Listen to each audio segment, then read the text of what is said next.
Good evening, sir. Good evening, sir. So let's start the class. What were discussed in the last class, Good evening, please? sir. हाँ जी, Jitesh, please. What were discussed in the last class, please?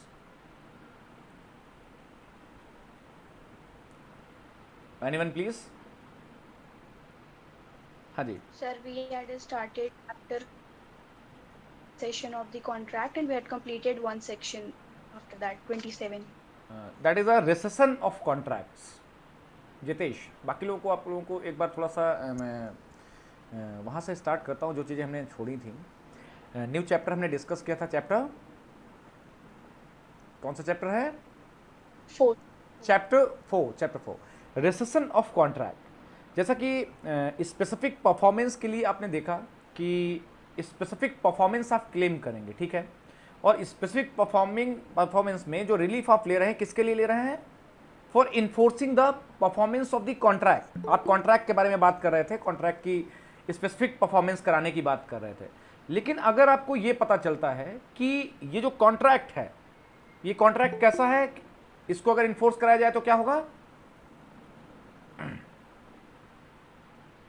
सृष्टि, अगर आपको ये ए को ये पता चले, B को भी ये पता चले कि ये जो कॉन्ट्रैक्ट हमने किया है, अगर इसको इन्फोर्स कराते हैं तो इसमें कुछ नहीं मिलना है हमको, तो दोनों में से कोई एक पार्टी क्या कर सकती है? क्या कर सकती है? File suit for rescission of the contract. Yes, वो रेसेशन के लिए कर सकती है कि सूट को क्या किया जाए, इसको सॉरी कॉन्ट्रैक्ट को रेसेस कर दिया जाए और दोनों को क्या कर दिया जाए, both may be exempted from the performance of the contract. Please 27 को एक बार प्लीज रीड करेंगे कि under what circumstances recession can be observed और रिफ्यूज्ड. कोर्ट ऑब्जर्व कर सकती है, मींस हियर कर सकती है, सुन सकती है, डिसाइड कर सकती है कि यस ये रेसेशन कर देते हैं, ये कॉन्ट्रैक्ट नहीं परफॉर्म करना है. या फिर रेसेशन की एप्लीकेशन को, रेसेशन के सूट को क्या कर सकती है, उसको क्या कर सकती है, रिफ्यूज कर सकती है. What are the grounds? Please section 27 where rescission may be observed और रिफ्यूज्ड. एनीवन प्लीज रीड करेगा कोई भी? हाँ जी. सेक्शन 27। हाँ जी, भैया पढ़ लीजिए आप. Jitesh please carry on. Where rescission may be adjudged or refused. Yes. Subclause 1. Any person interested in a contract may sue to have it rescinded, and such rescission may be adjudged by the court in any of the following cases. Okay. Namely, just wait.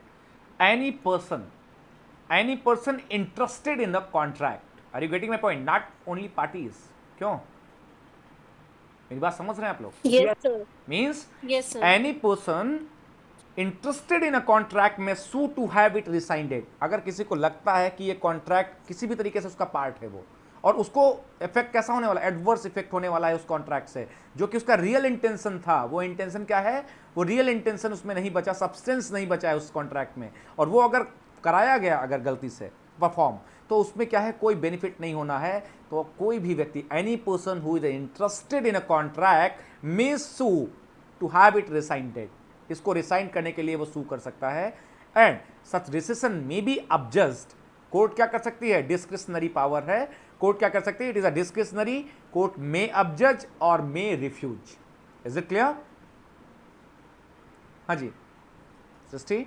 Yes, sir. Yes. Now please namely कौन कौन से ऐसे लोग हैं, please देखिएगा कि जो कर सकते हैं कॉन्ट्रैक्ट को रिसाइन, किस केसेस में, व्हाट आर द कंडीशन. हाँ प्लीज देखिएगा कि under what circumstances person interested in a contract में sue for the rescission of contract. और प्लीज हाँ जी, क्लॉज ए रीड करेंगे please. Clause A, where the contract is voidable or terminable by the plaintiff. Okay.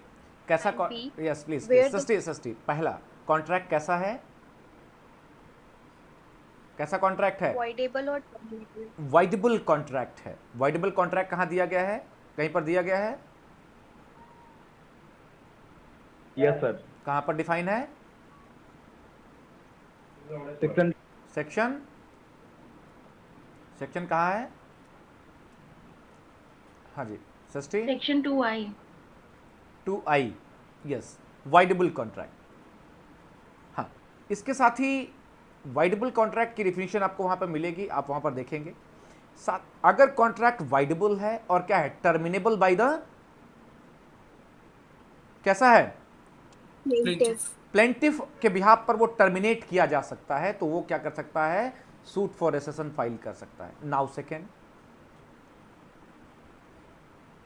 Srishti, Where the contract is, yes sir, where the contract is unlawful for causes not apparent on its face and the defendant is more to be blamed than plaintiff. Okay, अगर that contract is, क्या है, that contract is unlawful and apparent on the face का मतलब क्या है कि देखिए सामने से लग नहीं रहा है कि मतलब ये on the apparent of the face लगे कि हाँ ये कॉन्ट्रैक्ट अनलॉफुल है, लेकिन लग भी नहीं रहा है, कोई बात नहीं है, defendant is more to blame than plaintiff, defendant की ज्यादा गलती है और वो प्लेंटिफ को ब्लेम करने से ज्यादा, कई गुना ज्यादा जो है वो डिफेंडेंट गलती कर रहा है उसको परफॉर्म करने में, तो ऐसे कॉन्ट्रैक्ट को परफॉर्म नहीं कराया जाएगा, उस कॉन्ट्रैक्ट को रेसेस किया जा सकता है। Abha, am I audible? Yes sir. हाँ, इसके साथ ही जो हमने एक और क्लॉज की थी जहां पर कोर्ट रिफ्यूज कर सकती है, what are the grounds on which court can refuse the rescission of the contract, जहां पर वो रिफ्यूज, ये तो अबजज कर रही थी, फर्स्ट में अबजज कर सकती थी, डिसाइड कर सकती है, हाँ कर सकती है रिसाइन, दूसरी जगह नहीं कर सकती है, जहां पर कोर्ट रिफ्यूज कर सकती है। This relief is a discretionary relief, section 27 में भी डिस्क्रिशनरी रिलीफ है। प्लीज, हाँ जी, आभा, read clause 2. Yes sir. Yes sir. Nothing, notwithstanding anything contained in subsection 1, the court may refuse to rescind the contract. Subclause A, where plaintiff has expressly or impliedly ratified the contract, or B, where owing to the change of circumstances which has taken place since the making of the contract, not being due to any act of the defendant himself, the parties cannot substantially restore to the position in which they stood when the contract was made, or C, Okay. where parties have during the subsistence of the contract acquired right in good faith without notice and for value, or D, where only a part of contract is thought to be rescinded and such part is not severable from the rest of the contract. There are 4 conditions, क्या है, 4 तरीके के grounds दिए गए। एक पहला, जहां पर क्या है, plaintiff has expressly ratified the contract, expressly और इम्प्लाइडली रेटिफाइड द कॉन्ट्रैक्ट। जब आपने रेटिफाई कर दिया है तो भाई उसको परफॉर्म करना पड़ेगा आपको, क्यों, तब तो नहीं रिसाइन किया जाएगा। जितेश, अगर आपने कोई कॉन्ट्रैक्ट किया है और आपको लगता था कि मतलब इसको हम रिसाइन कर सकते हैं, लेकिन आपने क्या कर दिया है, रेटिफिकेशन दिया है। रेटिफिकेशन का मतलब क्या है, आपने अपनी विल को क्या अफर्म कर दिया है कि हाँ हम इसको परफॉर्म करेंगे, तब तो आपको परफॉर्म करना पड़ेगा। वहां पर कोर्ट रिफ्यूज कर सकती है rescission of contract. Second condition is where owing to the change of circumstances which has taken place in the making of contract, अगर जिस समय से कॉन्ट्रैक्ट बनाया गया उस समय से आखिरी तक उसको कहां नहीं पहुंचाया जा सकता है, सृष्टि, अगर पार्टीज को रिस्टोर कर उनकी ओरिजिनल पोजीशन पर रिस्टोर नहीं कराया जा सकता है, वहां पर कॉन्ट्रैक्ट रिस्टोर नहीं किया जाएगा, कॉन्ट्रैक्ट रेसेस नहीं कराया जाए, कॉन्ट्रैक्ट परफॉर्म कराने में ही फायदा है। क्यों Anamika? Yes. Am I audible? Yes sir. First condition क्या है, हाँ जी बताइए, फर्स्ट कंडीशन क्या थी जहां पर रिफ्यूज किया जाएगा? where the contract is voidable or terminable by the plaintiff. Yes, जहां पर कॉन्ट्रैक्ट वाइडेबल है and terminable by plaintiff. Second condition is कि कुछ सर्कमस्टांसेस हैं, कॉन्ट्रैक्ट फॉर्म हुआ था जिस समय बना था, इतना आगे निकल गया है कि अब अगर उसको क्या किया जाए, अगर रिसाइन किया जाए तो क्या हो सकता है, उन दोनों व्यक्तियों को जो लोग कर रहे हैं रिसर्च, उनको उनकी ओरिजिनल पोजीशन पर नहीं लाया जा सकता है, रिस्टोर नहीं किया जा सकता है। सृष्टि, यस प्लीज। सर पहली No, कंडीशन no, no. थी कि I am very sorry. Rectification. Yes yes, वो जो आपने बताया है Jitesh, please Jitesh, Yes, sir. आपने जो बताया है पहली कंडीशन वो किस चीज की है, रेसेशन करने की, रेसेशन कराने की है, वो रिफ्यूज करेगा वो Yes, क्या, sir. हाँ जी, वो थोड़ा सा ध्यान दीजिए, बात हम लोग कर रहे हैं कहाँ पर, रेसेशन को रिफ्यूज करने की। रेसेशन रिफ्यूज कब किया जाएगा, प्लेंटिफ हैज एक्सप्रेसली और इम्प्लाइडली रेटिफाइड द कॉन्ट्रैक्ट, पहली कंडीशन। दूसरी कंडीशन है कि owing to the change of circumstances, and parties can not be restored on original positions, उन पार्टीज को ओरिजिनल पोजीशन पर रिस्टोर नहीं किया जा सकता।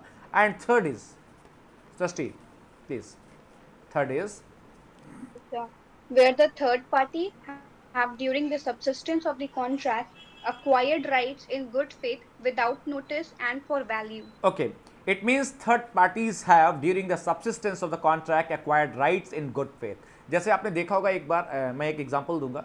जैसे कोई व्यक्ति जमीन खरीदता है तो पूरी कोशिश करता है जानने के बारे में कि ये टाइटल, ओरिजिनल टाइटल किसके पास है। अनामिका, नोटिस Yes, का sir. नोटिस का कॉन्सेप्ट आप लोगों ने देखा है ट्रांसफर ऑफ प्रॉपर्टी एक्ट में। क्या है नोटिस? पता करना है आपको कि ये प्रॉपर्टी जिससे खरीद रहे हैं whether he is a true owner और not, whether he has a good title और not, whether he has a defective title. अगर आपने इसके बारे में पता नहीं किया और आपने जाकर के जमीन खरीद ली, बाद में अगर कोई डिफेक्ट निकल कर आता है तो उसके लिए जिम्मेदार कौन होगा? जितेश, कौन जिम्मेदार होगा? सृष्टि? सब Transferee. परचेजर। जो परचेजर है, जो भी परचेजर है वहां पर ट्रांसफरी की जिम्मेदारी है। क्यों? क्या करे वो Yes, पूरी इंक्वायरी करे। नोटिस क्या है? अगर कोई नोटिस उसको, अच्छा जैसे आपने कोई मकान खरीदा तो आप कम से कम म्युनिसिपल कॉर्पोरेशन में जाकर पता करें ना, बिजली का बिल कितना बकाया है, पानी का बिल कितना बकाया है। पता चला 10,000 की प्रॉपर्टी ली, उस पर बिजली का बिल ही बकाया है 50,000। क्यों? तो ये जो Yes, नोटिस sir. है, इसका मतलब अगर किसी तीसरे व्यक्ति का अधिकार, जैसे कि म्युनिसिपल कॉर्पोरेशन का राइट जनरेट हो गया गुड फेथ में, क्यों? उसको क्या चाहिए? उसको उसका बिजली का बिल चाहिए। और आपने प्रॉपर्टी 10,000 में खरीद ली, आपने ये नहीं पता कि इसको बिजली का बिल भी देना है। तो ऐसे ही किसी भी कॉन्ट्रैक्ट में अगर कोई थर्ड पार्टी बोनाफाइड इंटेंशन के साथ विदाउट नोटिस भी और फॉर वैल्यू, अगर उसको ऐसा होता है कि उसका कोई राइट जनरेट हो जाता है, तो यहां पर कह रहे हैं कि कॉन्ट्रैक्ट रेसेस नहीं किया जा सकता। Is it clear? It is a ground for refusing the rescission of contract. Jitesh,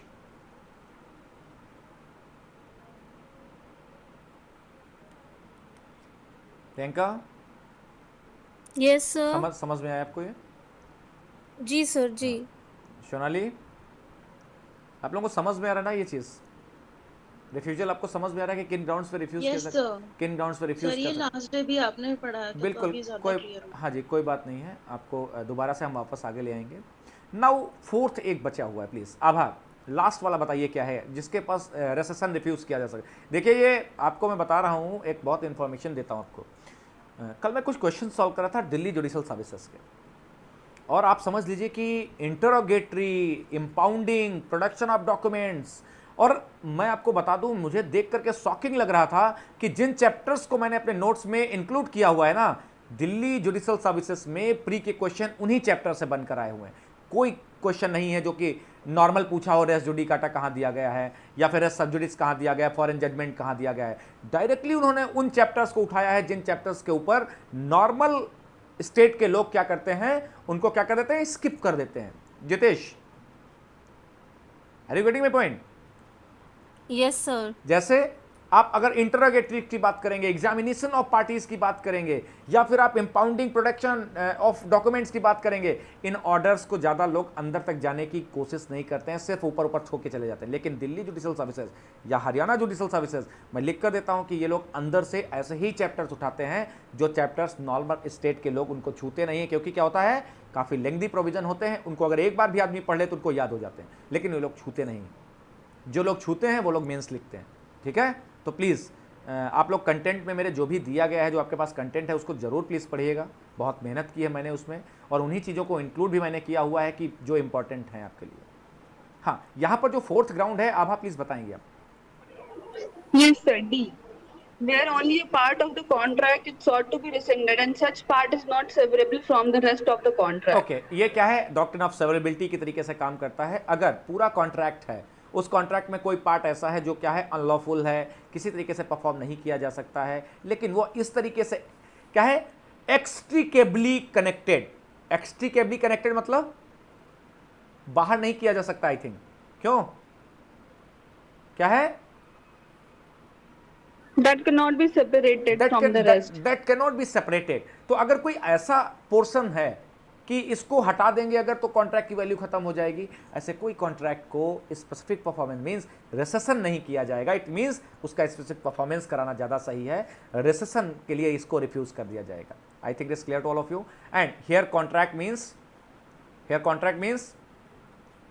Contract in writing. contract in writing, but condition is where transfer of property act, operation of transfer of property act is not extendable। क्यों? समझ में आया? ये explanation पूछा भी जा सकता है, प्लीज ध्यान रखिएगा, प्री में आ सकता है ये कि under section 27 what is the meaning of contract, या explanation says the contract means, लिख देंगे वहाँ पर कि सब्जेक्ट टू द टीपीए, या फिर ऐसे ऑप्शन बना सकते हैं वहाँ पर। प्लीज़ आप लोग ध्यान रखेंगे, ये कॉन्ट्रैक्ट सेक्शन 2H वाला कॉन्ट्रैक्ट नहीं। वहाँ पर अगर आपको मिलता है कह देते हैं कि contract which is enforce, contract means an agreement which is enforceable by law, तो वहाँ पर सारे के क्वेश्चन में ऐसा कोई आंसर टिक करके मत आना प्लीज़, ठीक है? Is it clear Anamika? Yes sir. जैसे अगर मैं क्वेश्चन बनाऊँ तो मैं जरूर बना सकता हूँ यहाँ पर एक क्वेश्चन, क्या कि under section 27 explanation provides the definition of contract which means a contract which is made outside the operation of transfer of property act. Second, a contract is agreement which is enforceable by the law. तो generally आप क्या करेंगे, generally sir अगर आपने पढ़ा है तो सही कर लेंगे, अदरवाइज आप क्या करेंगे, अगर आपने हिट किया है तो सही करेंगे, अदरवाइज आपके दिमाग में फट से आएगा अच्छा कॉन्ट्रैक्ट 2H, ओहो फट से आंसर तुरंत, लेकिन बाद में क्या होगा, दिक्कत हो जाएगी। हाँ नाउ अब हम बात कर लेते हैं, ये जो 28 है इतना इंपॉर्टेंट नहीं है। ये क्या है, rescission in certain circumstances of contract for the sale और lease of immovable property the specific performance of which has been decreed, जिसके लिए रिसेशन रिफ्यूज किया गया है। देखो बहुत ब्रीफ बता रहा हूं प्लीज, इसको अंदर नहीं जाना है। जिसके लिए रिसेशन किया गया है, क्या रिफ्यूज, वहां पर स्पेसिफिक परफॉर्मेंस की डिक्री की गई है कि स्पेसिफिकली परफॉर्म करिए, तो वहां पर क्या करना पड़ेगा,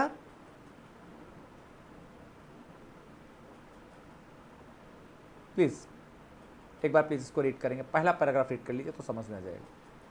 Anamika? Yes, sir. Section 28, rescission in certain circumstances of contracts for the sale or lease of immovable property, the specific performance of which has been decreed. Yes. Subclause 1, where in any suit a decree for specific performance of a contract for the sale or lease of immovable property has been made and the purchaser or lessee does not, within the period allowed by the decree or such further period as the court may allow, pay the purchase money or other sum which the court has ordered him to pay, the vendor or lessor may apply in the same suit in which the decree is made to have the contract rescinded, and on such application the contract may by order rescind the contract either so far as regards the party in default or altogether as the justice of the। Anamika इसको थोड़ा सा brief में समझ लेंगे। एक specific performance कर दिया गया है, क्या नहीं किया है कोर्ट ने, क्या कर दिया है ऊपर 27 में रिफ्यूज कर दिया है ना, या फिर कोर्ट ने रिसाइन करने से रिफ्यूज कर दिया गया है। और क्या होगा अगर रिसाइन करने से रिफ्यूज हो जाएगा, रेसेशन अगर नहीं किया गया कॉन्ट्रैक्ट तो क्या होगा, अब कोर्ट क्या ऑर्डर करेगी, परचेज मनी दे देने के लिए, नहीं स्पेसिफिक परफॉर्मेंस की डिक्री कर देगी ना। Yes sir. अगर कॉन्ट्रैक्ट रिसाइन नहीं हुआ तो क्या करेगी, स्पेसिफिक परफॉर्मेंस की डिक्री कर देगी। लेकिन स्पेसिफिक परफॉर्मेंस की डिक्री होने के बाद with in reasonable time in whose favor the decree has been made, if he has not paid the money, purchase money of immovable property या लीज का परचेज मनी उसने नहीं पे किया है इन रीजनेबल टाइम, कोर्ट में order to rescind the contract and क्या करे उसको, अगर तो उसने कुछ भी लिया है अर्नेस्ट मनी, एडवांस और भी बहुत सारी चीजें, everything he should have to return to the party in whose favor decree is not passed, जिसके फेवर में डिक्री नहीं पास हुई थी ना इस वक्त परफॉर्मेंस की, उसको वो पैसा वापस करना पड़ेगा। अब Yes, sir. कोई डाउट है प्लीज किसी को यहाँ पर? सेक्शन 28 में, ज़्यादा नहीं इसको पढ़ना प्लीज, इसके बाद हम अल्टरनेटिव प्रेयर्स देख सकते हैं प्लीज। 29 पर आएंगे प्लीज, इसको हाईलाइट करेंगे। There is one alternative prayer in recession of contract also, जो चैप्टर आपने देखा, तो एक अल्टरनेटिव प्रेयर भी की जा सकती है। अगर रिसेशन नहीं हो सकता तो क्या हो सकता है फिर प्लीज प्लीज इन्होंने देखिए ऐसा है, जब आप स्पेसिफिक परफॉर्मेंस का सूट फाइल करते हैं तो ये जो रिसेशन है ना, ये अल्टरनेटिव रिलीफ के रूप में भी काम कर सकता है। जैसे आप लोग कंपनसेशन देख रहे थे, क्यों देखा था आपने पीछे? पावर टू अवॉर्ड कंपनसेशन, और कंपनसेशन का क्या है कि स्पेसिफिक रिलीफ का सूट फाइल किया है, उसके साथ ही कंपनसेशन ले सकते हैं in addition to Sadhana, sorry Sadhana, Priyanka Sadhana अपना In addition to specific performance of the contract. हाँ, प्रियंका अपना नाम चेंज कर लो प्लीज, पता है मुझे बार बार साधना निकलता है। जी सर, ठीक है, सॉरी मैं हाँ, कर लूंगी कई सर। बार नहीं तो थोड़े दिन बाद मैं तुम्हें प्रियंका की जगह साधना बोलना शुरू कर दूंगा, ठीक है? और तुम्हें क्या करना पड़ेगा, तुम्हें क्या करना पड़ेगा इस सारे में, पता है इस सारे में तुम्हें क्या करना पड़ेगा? तुम्हें अपने टाइटल को क्या करना पड़ेगा? डिक्लेयर करना पड़ेगा। अभी डिक्लेरेटरी डिग्री आएगी, ठीक है? तुम्हें डिक्लेयर करना पड़ेगा आज से मेरा नाम प्रियंका नहीं साधना पुकारा जाए, पता है? और उसके लिए क्या करना पड़ेगा? एसआरए का आपको डिक्लेरेटरी जो डिक्री है ना, उसको फॉलो करना पड़ेगा। अभी आपको पता चलेगा थोड़ा आगे, ठीक है, कि अगर कोई जी राइट सर, या टाइटल जी अगर आप चाहते हैं क्लेम करना तो वहां पर आपको मिलेगा। हाँ, तो हमने क्या जी कहा सर। कि क्या कर सकते हैं हम?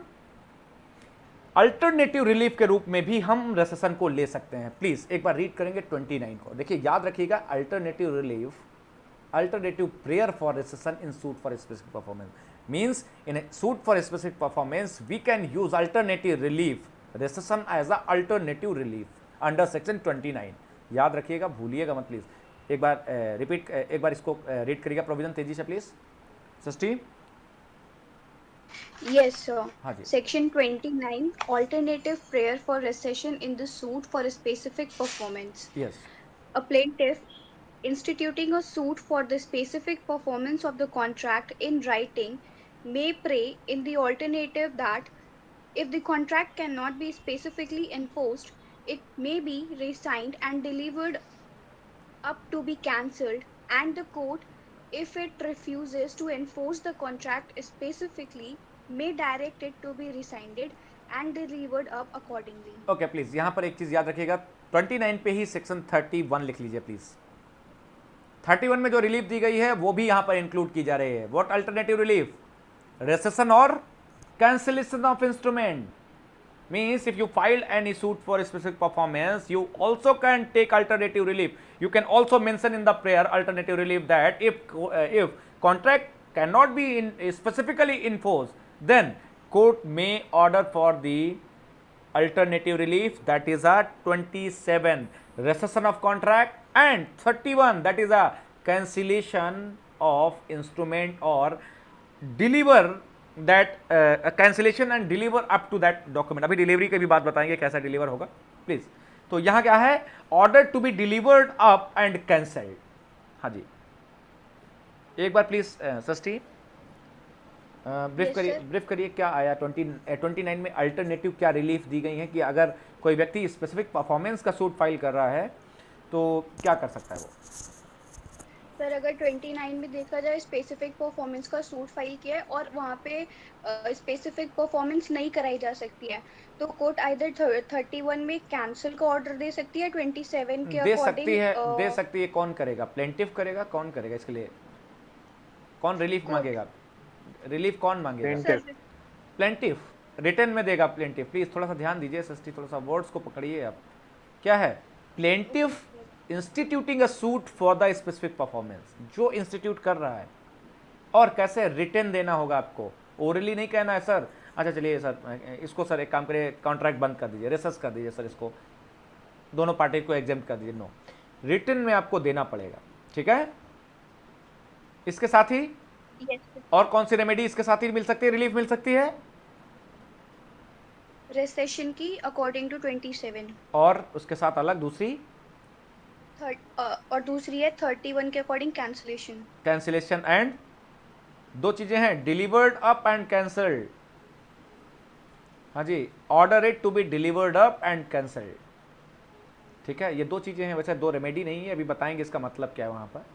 तो आपने देखा ये कि ये अल्टरनेटिव रिलीफ कहां पर दिया गया प्रोविजन रिसेशन के मामले में कि सूट स्पेसिफिक परफॉर्मेंस के सूट में अल्टरनेटिव रिलीफ ली जा सकती है रिसेशन की एंड कैंसिल करने की इंस्ट्रूमेंट 27 एंड 31। तो यहां पर एक चीज है कि आपने एक मैगजिम मैंने बताया था, प्लीज कोई मैगजिम मुझे एक बार बता सकता है कि कौन सी मैगजिम, 4-5 मैगजिम लिखाई थी प्लीज तेजी से मीनिंग के साथ। Priyanka, sir what are the maxims of equity? कुछ मैगजिम्स हैं इक्विटी की मैंने आपको बताई थी, यहां पर एक मैगजिम आ रही है और उस सेक्शन पे वो बेस्ड मैगजिम है, यानी मैगजिम के ऊपर बेस्ड है ये section 30। Section 30 is based on one maxim of equity की मैगजिम है वो, please. He who seeks remedy must do equity. Yes, he who seeks equity must, Abha, he Do who equity, sir. yes, he who seeks equity must do equity। इसके साथ ही एक और line मैंने बोली थी, person must be with clean hands. क्या होना चाहिए? he who seeks comes to equity, equity must come with clean hands. yes, he who seeks equity must come with clean hands in the court। आप court में आ रहे हैं गाली गलौज करके, क्यों? और आंसू बहाते हुए। प्रियंका, कैसे आ रहे हैं? Yes sir. आप कोर्ट में कैसे आ रहे हैं? आप गाली गलौज करके आए हैं और आकर के कोर्ट में कैसे खड़े हो रहे हैं? प्याज लगा करके आप आंसू बहा रहे हैं, घड़ियाली आंसू जिसको बोलते हैं, कि मेरे साथ बहुत बुरा हो गया, बहुत गलत हो गया मेरे साथ, मेरा तो कोई साथ नहीं देता। क्यों? तो ऐसा कर सकते हैं कोर्ट में आकर के, आपसे पूछा जाएगा क्या बात हुई, आपने क्या कहा, आप कहेंगे मैंने 500 गालियां दी और गालियां दे के मुझे गुस्सा आ गई, मैं कोर्ट चला आया। फिर तो क्या इक्विटेबल रिलीफ मिल सकती है कोई? बताइए। No sir. नहीं ना, तो क्या इसके लिए चाहिए? सेक्शन 30, व्हाट सब सेक्शन 30 से प्लीज रीड, कोई भी व्यक्ति रीड करेगा। Section 30, based on the maxim he who seeks equity must do equity. जो इक्विटी चाहता है वो पहले इक्विटी करे, मस्ट डू इक्विटी। पहले अगर चाहते हैं आप, साम्या चाहिए आपको, तो साम्या के मुताबिक काम भी तो करना चाहिए।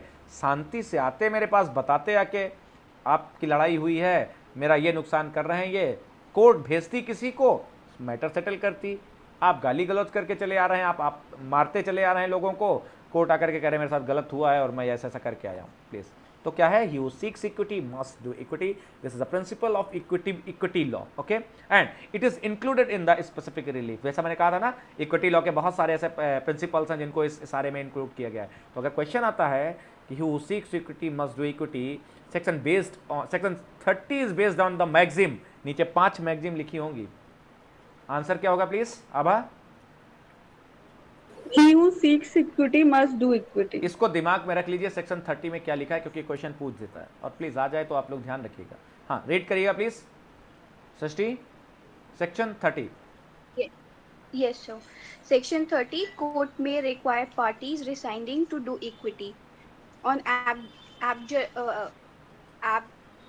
judging the rescission of the contract, the court may require the party to whom such relief is granted to restore, so far as may be, any benefit which he may have received from the other party, and to make any compensation to him which justice may require. Okay, on judging the recession of contract, जब contract को recess किया जाएगा तो जरूरी तो है नहीं कि मतलब दोनों लोगों ने कुछ किया ना हो सकता है एक ने कुछ पैसा दे दिया हो, अर्नेस्ट मनी दे दी हो, एक ने थोड़ा बहुत सामान दे दिया हो, एक ने पैसा दे दिया था, सामान नहीं डिलीवर हो पाया था, लेकिन रिसेशन हो रहा है। तो क्या करना पड़ेगा? सबको अपनी अपनी पोजीशन पे क्या करना होगा? रिस्टोर करना होगा। yes. अगर प्लेंटिफ का डिफेंडेंट ने कुछ लिया है तो उसको देना है, डिफेंडेंट का प्लेंटिफ ने कुछ लिया है तो उसको देना है।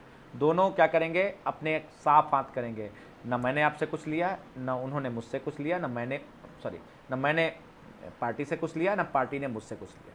दोनों लोग जैसे ओरिजिनल पोजीशन थी कॉन्ट्रैक्ट से पहले वैसा ही। तो क्या है? He who seeks equity must do equity. इस रिलीफ को लेने के लिए रिसेशन की पर्सन को क्या है? इक्विटी करनी पड़ती है, ठीक है, साम्या दिखानी पड़ेगी आपको, चोरी नहीं कि सर इन्होंने तो दिया ही नहीं कुछ। क्यों? Is it clear what section 30 says? Srishti, when you can take this relief, parties को क्या रिक्वायरमेंट है, क्या करना पड़ेगा? He who seeks equity, Sir, yes, he who seeks equity must do equity. अगर रिसेशन हो रहा है तो आपको क्या करना पड़ेगा, वो रिसेशन वायलेट तभी माना जाएगा या तभी हो पाएगा जब क्या होगा, दोनों पार्टी अपनी अपनी ओरिजिनल पोजीशन ले लें। Is it clear? Yes, sir. तो ये था आपका रिसेशन ऑफ कॉन्ट्रैक्ट, जिसमें हमने बात करी 27 की रिसेशन की और रिफ्यूजल ऑफ रिसेशन की। उसके बाद हमने 28 को हमने थोड़ा सा बात की, जो रिस्टोर करने की बात है। अगर रिसेशन नहीं होता है तो क्या होगा, स्पेसिफिक परफॉर्मेंस है, स्पेसिफिक परफॉर्मेंस कोई फॉलो नहीं करता, अगर डिफ़ॉल्ट करता है तो उसको क्या करना पड़ेगा, सारे बेनिफिट्स वापस करने पड़ेंगे जो उसको मिलने वाले थे और किसी ने दिए हुए हैं आपको, ठीक है। 28 उतना इंपॉर्टेंट ज़्यादा नहीं है, लेकिन 29 बहुत इंपॉर्टेंट है कि अल्टरनेटिव रिलीफ के रूप में रिसेशन और कैंसिलेशन ऑफ इंस्ट्रूमेंट दोनों इस्तेमाल किए जा सकते हैं in the suit for specific performance. And 30 कहता है it's based on the maxim he who seeks equity must do equity, कि अगर कोई व्यक्ति रिसेशन करा रहा है तो उसको क्या करना पड़ेगा, रिसेशन अगर हो रहा है तो उस अब जजिंग के समय में अगर कोई व्यक्ति को लगता है कि party to whom such relief is granted, जिसको रिलीफ दी जा रही है, रिस्टोर करना है उसको कुछ बेनिफिट, सारी चीज़ें ए पार्टी बी से ले लेगी, बी पार्टी क्या ए से ले लेगी, और एकदम क्लियर हो जाएगा, सब कुछ साफ सुथरा रहेगा, लड़ाई ना बचे कोई। Is it clear Priyanka? Yes Yes, sir. Is there any doubt to anyone please? No, sir. कोई ऐसा है जिसको समझ नहीं आ रहा है प्लीज? हाँ जी। नाउ चैप्टर 5 की हम बात करते हैं, कैंसिलेशन ऑफ इंस्ट्रूमेंट। अब बात आती है कि देखिए, जब आपने देखा था कि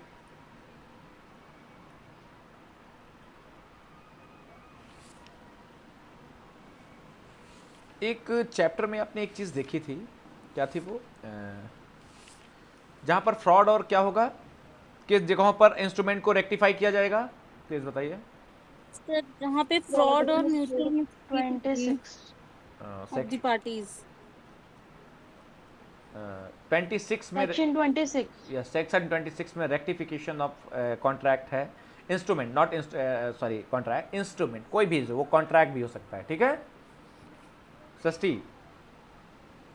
Yes, sir. तो अगर वो रेक्टिफिकेशन हो गया है दैट्स गुड, तब तो कोई दिक्कत नहीं है। लेकिन अगर रेक्टिफिकेशन नहीं हो पाया है, कोर्ट को पता चलता है ओहो अगर ये छूट गया ना, जैसे आपने किसी को सिक्योरिटी के लिए चेक दी थी, आपको पता है आप लोग देते हैं ना चेक, क्यों बताइए? Yes sir. तो आप लोग चेक दे देते हैं, किसी न किसी को चेक दे देते हैं। चेक देने के बाद क्या होता है कि वो सिक्योरिटी के रूप में रखता है अपने पास, और फिर आप क्या करते हैं, उसको क्या देते हैं, मंथली मंथली मंथली मंथली उसको पैसा देते रहते हैं। क्यों? जैसे आपने क्या किया, एक चेक दी, चेक पर लिख दिया 15 लाख, किसी ने आपको 15 लाख दे दिए और चेक रख ली उसने अपने पास। अब आप उसको हर महीना 15,000 भेज रहे हैं, 4-5 साल बाद आपने पैसा पूरा अदा कर दिया। क्यों बताइए सृष्टि? पैसा अदा Yes, sir. पैसा आपने अदा कर दिया, अब उस पार्टी से चेक चाहिए ना आपको। Yes sir. हाँ सर। अगर वो चेक नहीं, अगर आपने उसमें आपने डेट नहीं डाली थी, आपने सिक्योरिटी में दे दी प्रो बोनो, ठीक है भैया एक काम करिए चेक ले लीजिए, इस पर डेट डाल करके जब पैसा अगर लगे आपको नहीं दे रहे हैं हम, तो इस चेक को जाकर के लगा देना जाकर। क्यों बताइए? Yes, sir. जी तो सर। आपने तो बोनाफाइड तरीके से उसको दिया था, उसने 15 लाख रुपए भी ले लिए ईएमआई कर कर धीरे धीरे, फिर उसने चेक भी लगा दी डाल के डेट। तो ऐसा नुकसान हो सकता है ना, चांसेस है लगा सकता है वो। आजकल पैसे के लिए तो किसी भरोसा नहीं करना चाहिए, क्यों कहते हैं ना घर वाले। सर चेक एक्सपायर भी तो हो जाते हैं। साहब चेक के ऊपर डेट नहीं डाली है मोशन, ओके सर। चेक पे डेट नहीं डाली है तो वो चेक क्या है, 3 महीने बाद डाल के चेक उसको लगा सकते हैं ना, डेट डाल के। जी सर जी। डेट तो कोई भी डाल सकता है ना, कि डेट पे भी देखा जाता है राइटिंग किसकी है। क्यों? जी सर। सर 3 महीने में एक्सपायर होता है ना? जी हाँ। तो ये Okay. क्या है, ये क्या है, आप उस चेक को वापस आपको डर लगता है कि नहीं लगता है कि ऐसा ना हो कि कहीं गलती से चेक लगा दे जाके, अरे यार देखिए ऐसा है, बताते सॉरी इनफॉर्मल। एक्चुअली क्या है कि जिन लोगों के पास बहुत पैसा होता है ना उनको खतरा है, हम आप जैसे लोगों को नहीं, जिनके अकाउंट में 50 रुपए पड़े हैं और 15 लाख का चेक काट के दिया था। संजीव जी सर। मतलब उनकी चेक लगा भी दोगे जाकर के तो पहली बार में क्या हो जाएगी, वो बाउंस। डिजॉनर हो जाएगी चेक। क्यों? जी सर। पैसा नहीं कटेगा ना, लेकिन जिन लोगों के अकाउंट में 50-50 करोड़ रुपए पड़ा हुआ है और 15 लाख रुपए का चेक किसी को दिए थे, पैसा भी उसको दे दिए, तो 15 लाख का चेक लगाया जाएगा तो क्लियर हो जाएगी ना, जी सर। बिना पूछे बताए क्लियर हो जाएगी वो। फिर आप जी लड़ाई सर। लड़िए कि अरे आपने चेक क्यों लगाया, पैसा क्यों लिया, वो कहेगा अरे भाई वो टाइम, वो ज़रूरत थी पैसे की, तो मैं सोचा लगा देता हूँ। क्यों? तो ज़रूरत थी जी तो सर। मतलब ऐसा करने की क्या ज़रूरत थी तुमको कि तुम मेरे अकाउंट से, मतलब ये सारे जितने भी डॉक्यूमेंट हैं, जितने भी इंस्ट्रूमेंट है, यहां पर क्या लिखा हुआ है please Srishti, read the section, read the section 31। Yes, sir. When cancellation may be ordered, cancellation of instruments, cancel किए जाएंगे इंस्ट्रूमेंट, जो इंस्ट्रूमेंट कॉन्ट्रैक्ट हो चुके, खत्म हो गया कॉन्ट्रैक्ट, या कोई इंस्ट्रूमेंट इस्तेमाल हो चुका है जिससे लगता है कि पार्टीज को आगे चल के मेरा नुकसान उठा देगा। आजकल आप देखते हैं आधार कार्ड के फोटो कॉपी पर लिख कर देते हैं कि I have given for this purpose, लिखते हैं कि नहीं लिखते हैं आप लोग, कि नाम लिख के दे देते हैं खाली बस फोटो कॉपी? नहीं सर, लिखते हैं। आप लोग लिखते होंगे ना, जो लोग काफ़ी कॉन्शियस हैं वो लोग लिखते होंगे। क्या लिखते हैं? आधार की फोटो कॉपी किसी को दी तो क्या लिखते हो आप कि given for the purpose bank account, given for the purpose of SIM card जो भी है, या गिवन फॉर दैट पर्पज। तो आपको ये लिखना बहुत ज़रूरी है। जब कभी भी आप कोई अपना डॉक्यूमेंट दें, अटेस्ट करें, अटेस्ट करने में सिर्फ नाम नहीं, उस पर लिखें कि किस पर्पज़ के लिए दिया गया है, ताकि दोबारा जब इस्तेमाल कोई करे उसका फोटो कॉपी करा के, तो वो इस्तेमाल जो करा रहा है वो कराने नहीं देगा। क्यों? Yes sir. Are you getting my point? तो अगर कोई इंस्ट्रूमेंट, प्लीज रीड करिए सृष्टि एक बार तेजी से। Yes, sir. Section 31. When cancellation may be ordered. Clause 1. Any person against whom a written instrument is void or voidable and who has reasonable apprehension that such instrument, if left outstanding, may cause him serious injury, may sue to have it adjudged void or voidable, and court may, in its discretion, so adjudge it and order it to be delivered up and cancelled. Okay, तो इसका मतलब यहाँ पर क्या हुआ, क्या समझ में आया देवेंदु? Yes sir. क्या समझ में आया? 31 में क्या कैंसिल करने की जरूरत है? स्पेसिफिक जो है वो कैंसिलेशन के लिए बोला गया है कि आप क्या कर सकते हैं, कोर्ट में डाल सकते हैं सूट, किस लिए? Cancellation of the instrument under specific performance act. क्यों? या specific relief act, sorry, specific relief act के जरिए क्या रिलीफ ले सकते हैं आप? किस चीज का सूट है ये? Suit for cancellation of instruments. और कैसे इंस्ट्रूमेंट? मोशन, क्या समझ नहीं आ रहा है क्या आप लोगों को? सर आउटस्टैंडिंग इंस्ट्रूमेंट समझ नहीं आ रहा है क्या आप लोगों को? प्लीज थोड़ा सा प्लीज गाइड करिए, मैं थोड़ा ये आ रहा है सर। बाकी लोग क्लास में प्लीज। आ रहा है सर। ऐसा कोई टफ, आ रहा है सर। ऐसा कोई कठिन चीज़ तो नहीं बता रहा हूँ, मुझे लग रहा है बहुत सरल चीज़ है। आपको मैंने बताया ना आपको एक चेक के बारे में, कि आपने एक बिजनेस कर रहे थे, चेक दी थी आपने सिक्योरिटी पर्पज़ के लिए, धीरे धीरे करके पैसा सब अदा हो गया, चेक उसी के पास रह गई, तो आपको डर लगेगा ना कि यार ये चेक मेरी उसके पास रखी हुई है, वापस ले लूँ, क्यों? और वो वापस नहीं दे रहा है, तो आप क्या कर सकते हैं? क्या कर सकते हैं बताइए? Suit for cancellation. Cancellation of instrument के लिए, या कोई कॉन्ट्रैक्ट है, या कोई विल है, कोई रजिस्ट्री है, कुछ भी ऐसा है जिसमें आपको लगता है कि क्रॉस इंजरी हो सकती है, बहुत बड़ी इंजरी हो सकती है उस इंस्ट्रूमेंट से, अगर आपने उसको क्या छोड़ दिया, कैसे? Left outstanding. तो अगर आपने किसी भी इंस्ट्रूमेंट को आउटस्टैंडिंग छोड़ दिया, तो आगे चल के आपको क्या करना पड़ सकता है? जैसे एग्जांपल एक और देता हूं मैं, आपने लोन लिया है और लोन का पैसा पे कर दिया, बट एनओसी नहीं लिया आपने, बताइए। और आपका एनओसी आपको लेना जरूरी है, क्यों? एनओसी लेंगे तभी तो पता चलेगा ना कि सेटलमेंट हो गया अकाउंट का। जी सर। और अगर वो नहीं लेते तो आपका अकाउंट दिखाता रहेगा ओपन ओपन ओपन, क्यों? अभी तक पे नहीं हुआ है, सारे आउटस्टैंडिंग नहीं क्लियर हुए हैं।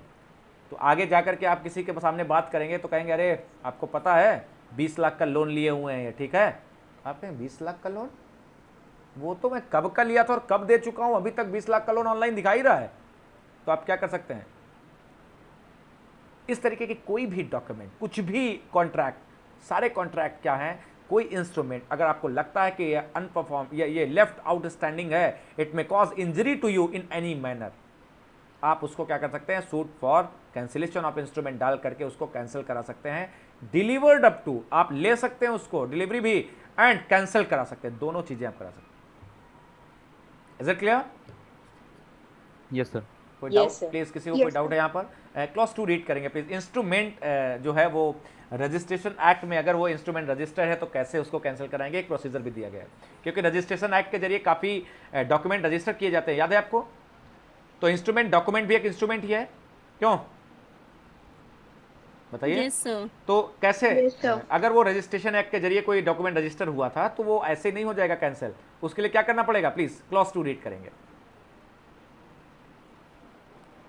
If clause 2, if the instrument has been registered under the Indian Registration Act 1908, the court shall also send a copy of its decree to the office in whose office the instrument to the has so officer, to registered. The officer, Srishti to the officer. Srishti Sorry, कौन सा, sir. सृष्टि कौन सा चश्मा use करती हो please? Focal क्या है, myopia, hyper myopia, बताइए आपके लेंस में क्या लगा हुआ है? Hypermyopia. हाइपर मायो, दूरदृष्टि या निकट दृष्टि दोष। कभी भी जब आपको दूर का अगर आपका चश्मा है, आपका चश्मा अगर दूर का है अगर, तो क्या करना पड़ता है? चश्मे को लगाने की जरूरत होती है क्या,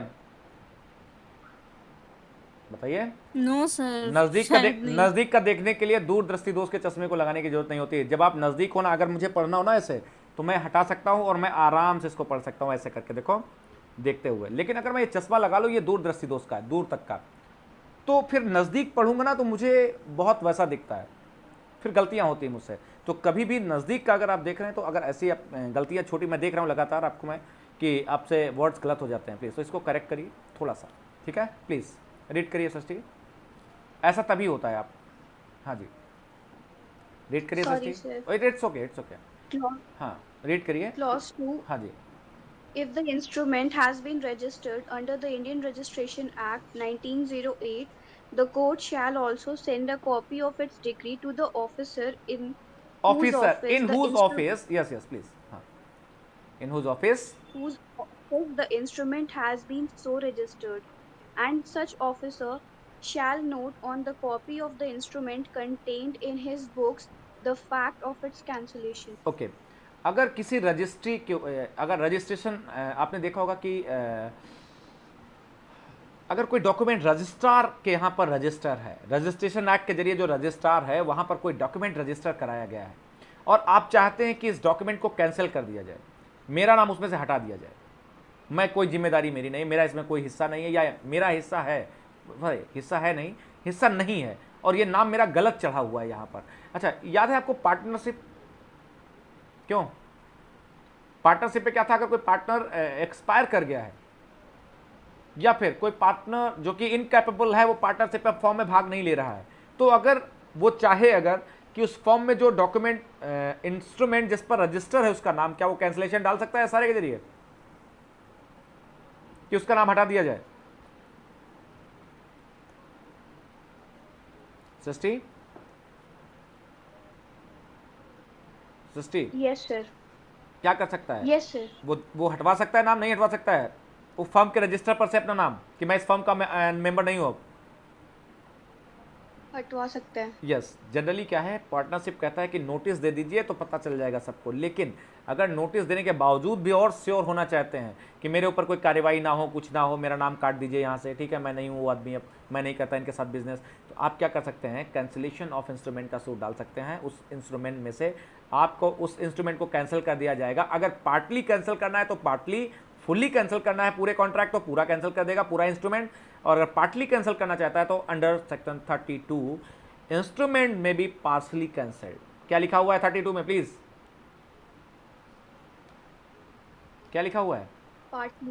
अगर 5 पार्टनर हैं और एक पार्टनर अपना नाम कटवाना चाहता है कि उसके ऊपर कोई इंजरी ना हो, अगर कोई इंजरी हो तो मेरे ऊपर कोई ना आए, आँच ना आए, मुझे नहीं मतलब रखना इनसे, तो क्या कर सकते हैं आप 32 में पार्सली उस इंस्ट्रूमेंट को कैंसिल करा सकते हैं। अगर 4 लोग बिजनेस कर रहे हैं करें जाके, क्योंकि वो डॉक्यूमेंट क्या है, एविडेंस के लिए यूज हो सकता है, तो 32 में वही चीज़ दी गई। लेकिन क्लॉज 2 कहता है अगर रजिस्ट्रेशन एक्ट के जरिए अगर कोई भी इंस्ट्रूमेंट रजिस्टर है तो आप जो डिक्री दे रहे हैं, कोर्ट जो डिक्री दे रही है स्पेसिफिक परफॉर्मेंस का, जो डिक्री कैंसिलेशन की जो डिक्री है, that decree must be send to the officer in charge of In whose office document is registered. इन whose office document is registered, correct. And वो जो ऑफिसर है वो क्या करेगा, shall on the copy of the instrument contain in his book, क्या करेगा वो, shall note on the copy of instrument, उसी कॉपी पर लिख देगा कि देखिए आज से ये नाम नहीं रहा, ठीक है, ताकि कोई अगर इंस्पेक्शन करे रजिस्टर ऑफिस में तो उसे पता चले कि इस फॉर्म में कौन नहीं है, 4 लोग हैं, 5वां अब नहीं है यहाँ, और डेट क्या पड़ी होगी, जिस डेट से डिक्री गई है उसी दिन से। Is it clear? Yes, sir. किसी को कोई डाउट है प्लीज यहाँ पर, please Anamika? No, sir. Sonali? Sir section 32 थोड़ा सा सर टर्म। अभी अभी सेक्शन 32 बताएंगे। अनुज, समझ में आ रहा है अनुज? Yes sir. कोई डाउट अगर है तो प्लीज आप लोग पूछ सकते हैं यहाँ पर। उसके आगे फिर हम पार्सली कैंसिल कराते हैं इंस्ट्रूमेंट को, ये तो फुल्ली कैंसिल हो जाएगा। अगर पूरा का पूरा कॉन्ट्रैक्ट ही कैंसिल कराना है कि ये कॉन्ट्रैक्ट हमारे इनके बीच में अब नहीं रहा है, हम पार्टनर नहीं है, ए एंड बी पार्टनर नहीं है, या ए एंड बी का ये इंस्ट्रूमेंट अब नहीं रहा, ये कोई लाइबिलिटी नहीं है, तो ये पूरा का पूरा कॉन्ट्रैक्ट या पूरा का पूरा इंस्ट्रूमेंट ही कैंसिल हो जाए। लेकिन अगर मैंने जब आपको एक एग्जांपल दिया कि पार्टनरशिप फॉर्म वाला, उसमें 4 मेंबर काम कर रहे हैं, अभी एक चाहता पार्सली उसका नाम हट जाए वहाँ से और वो इंस्ट्रूमेंट पार्सली कैंसिल कर दिया जाए, तो under section, Sonali,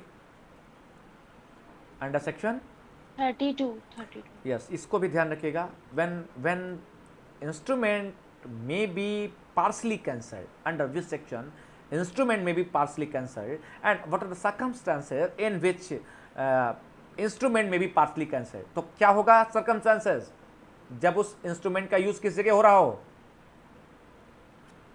please read सस्ती 32, section 32। Yes, sir. Section 32. What instrument may be partially cancelled?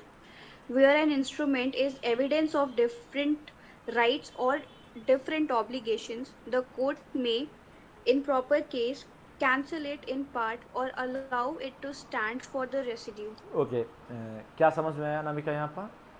किस पर्पस के लिए, कौन सा ऐसा पर्पस है जहाँ पर पार्टली कैंसिल हो सकता है? Anyone please? Evidentiary purpose. सस्टे एविडेंसरी पर्पस के लिए, एविडेंसरी राइट के लिए यूज हो रहा है अभी।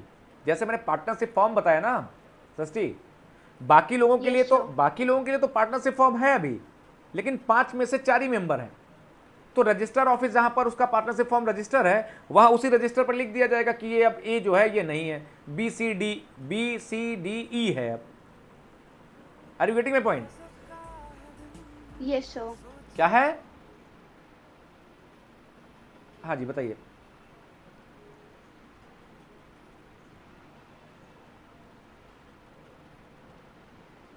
आभा 32 का बताइए एप्लीकेशन क्या है प्लीज।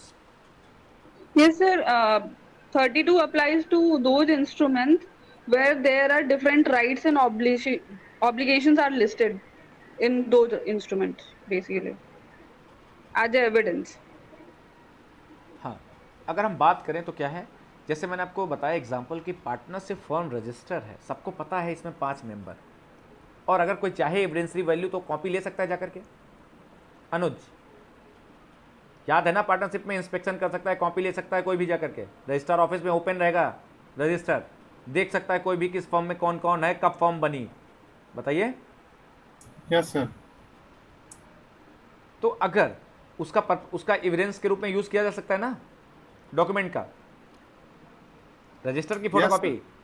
तो अगर कल को अगर एक व्यक्ति ना मेंबर उसका रहना चाहे और उसने नोटिस दे दी, लेकिन उसको डर लगता है कि नहीं हम अपना नाम कटवा दें, तो नाम कटवाना चाहता है, कैंसिल कराना चाहता है इंस्ट्रूमेंट पार्सली, क्योंकि पार्टनरशिप 4 लोग चलाएं कोई बात नहीं उसको, लेकिन मेरा नाम इसमें नहीं दिखना चाहिए, तो वो उसने क्या सूट किया, फॉर पार्सली उसने कैंसिल करने के लिए इंस्ट्रूमेंट को उसने क्या किया, एक फाइल कर दिया सूट, तो वो पार्सली कैंसिल किया जा सकता है। अंडर 32 पार्सली कैंसिल किया जा सकता है, रेजिड्यू को वैलिड चलने देंगे, पार्सली कैंसिल कर देंगे। उसके साथ ही क्या है,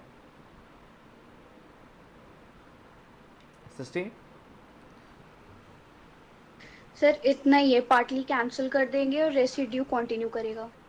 कब करेगा यही पूछना चाहता हूँ मैं, कंडीशन क्या है? क्योंकि क्वेश्चन मेंस में अगर पूछ दिया गया ना कि when instrument can be partly cancelled, then what you will write, in what circumstances instrument may be partly cancelled?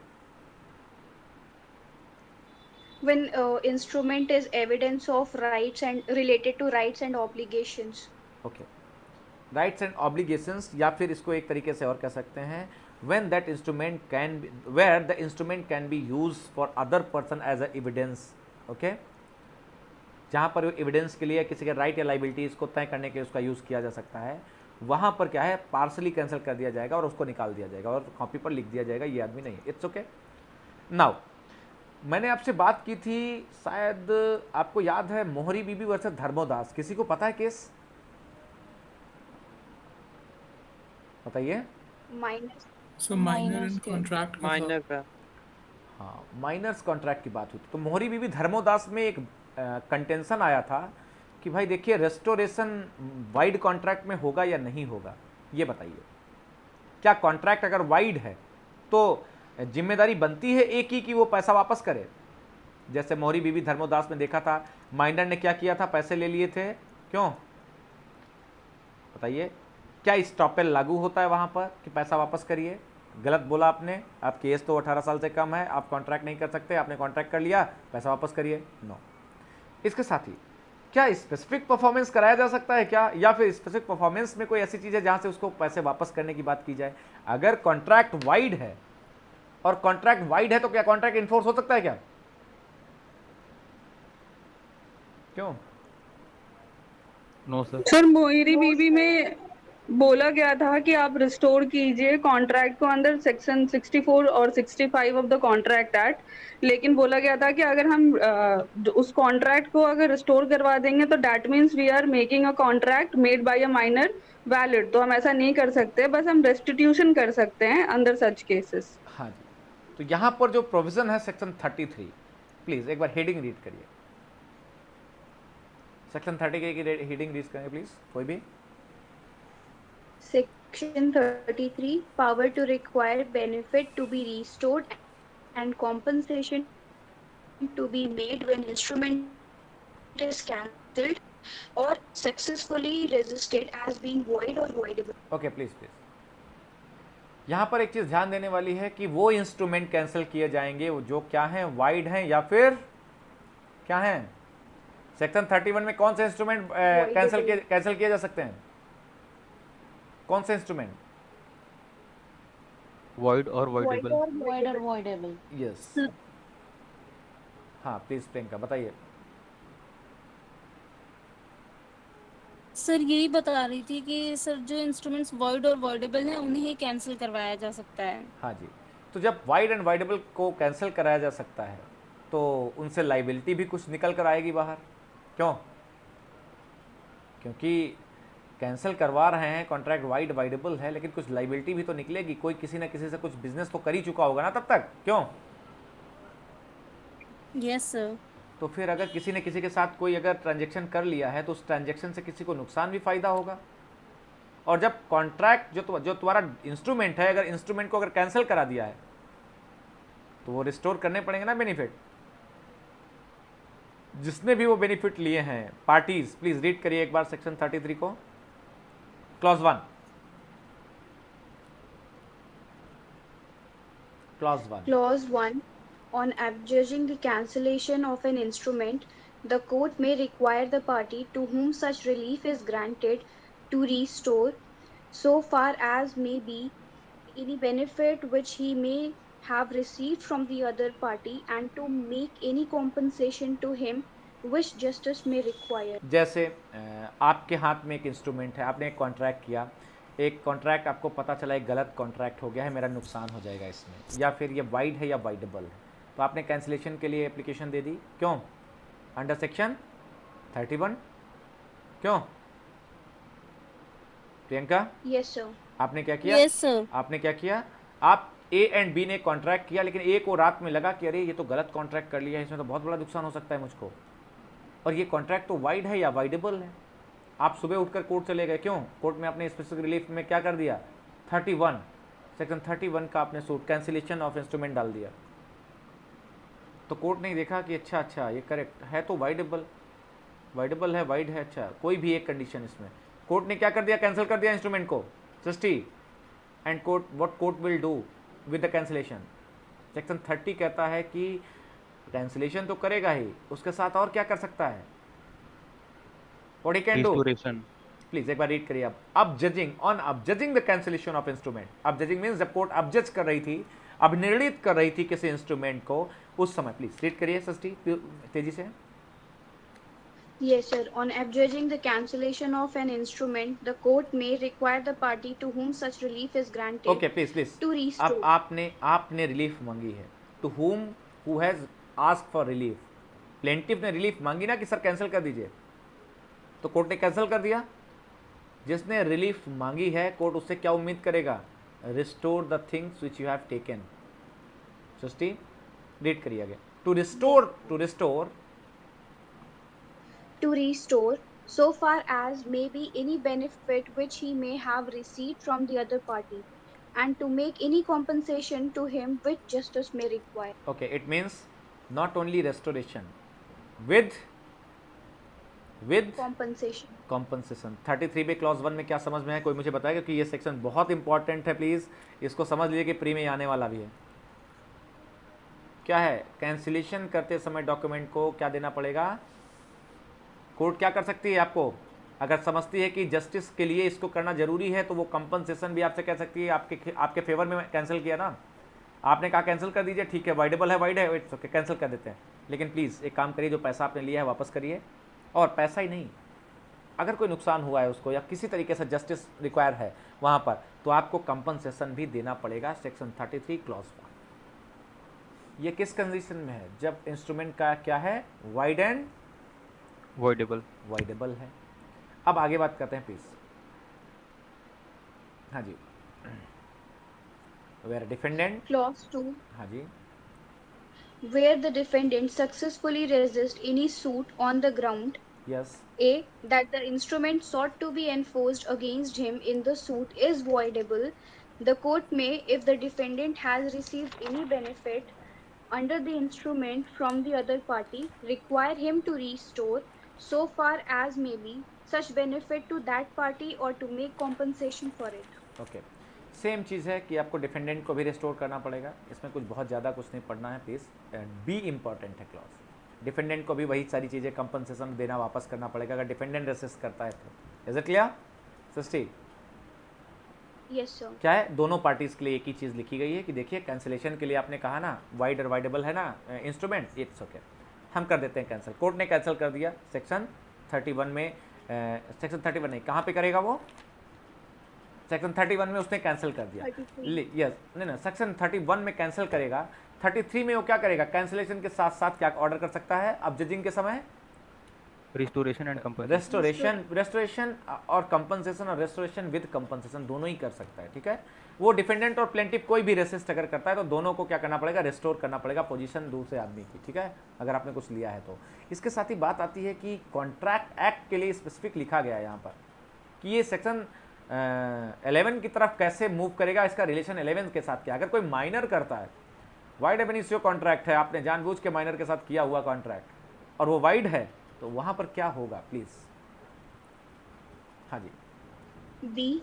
That the agreement sought to be enforced against him in the suit is void by the reason of his not having been competent to contract under Section 11 of the Indian Contract Act 1872.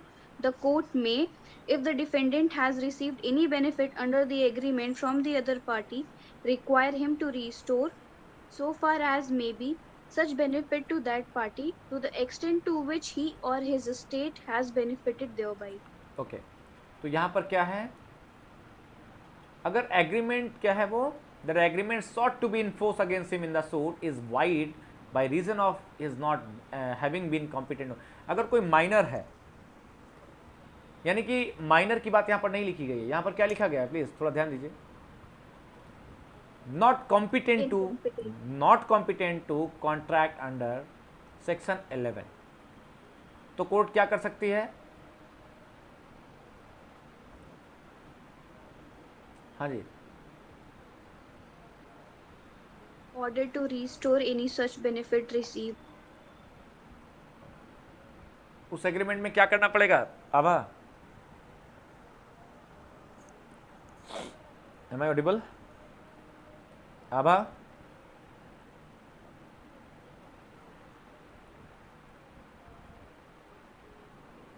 Class में नहीं है क्या ये? Sir please repeat, आपकी आवाज break हो गई थी तो सर समझ नहीं आया। हाँ, आपने देखा कि 33 में रेस्टोरेशन और कंपनसेशन ग्रांट किया जा सकता है। क्यों? अगर इंस्ट्रूमेंट कैंसिल किया गया तो कैंसिलेशन के साथ कोर्ट क्या कर सकती है? अब जजिंग के टाइम में क्या कर सकती है ऑर्डर? रेस्टोरेशन एंड कंपनसेशन के लिए सर कर सकती है। हाँ, अगर जस्टिस रिक्वायर है वहाँ पर कि हाँ यहाँ पर इसको नुकसान पार्टीज को हो रहा है कोई, तो उसको क्या कर सकती है? कंपनसेशन एंड रेस्टोरेशन कर सकती है, दो चीज़ें। लेकिन एक क्लॉज दी गई है बी, जिसको रीड करेंगे प्रियंका एक बार प्लीज रीड करिए।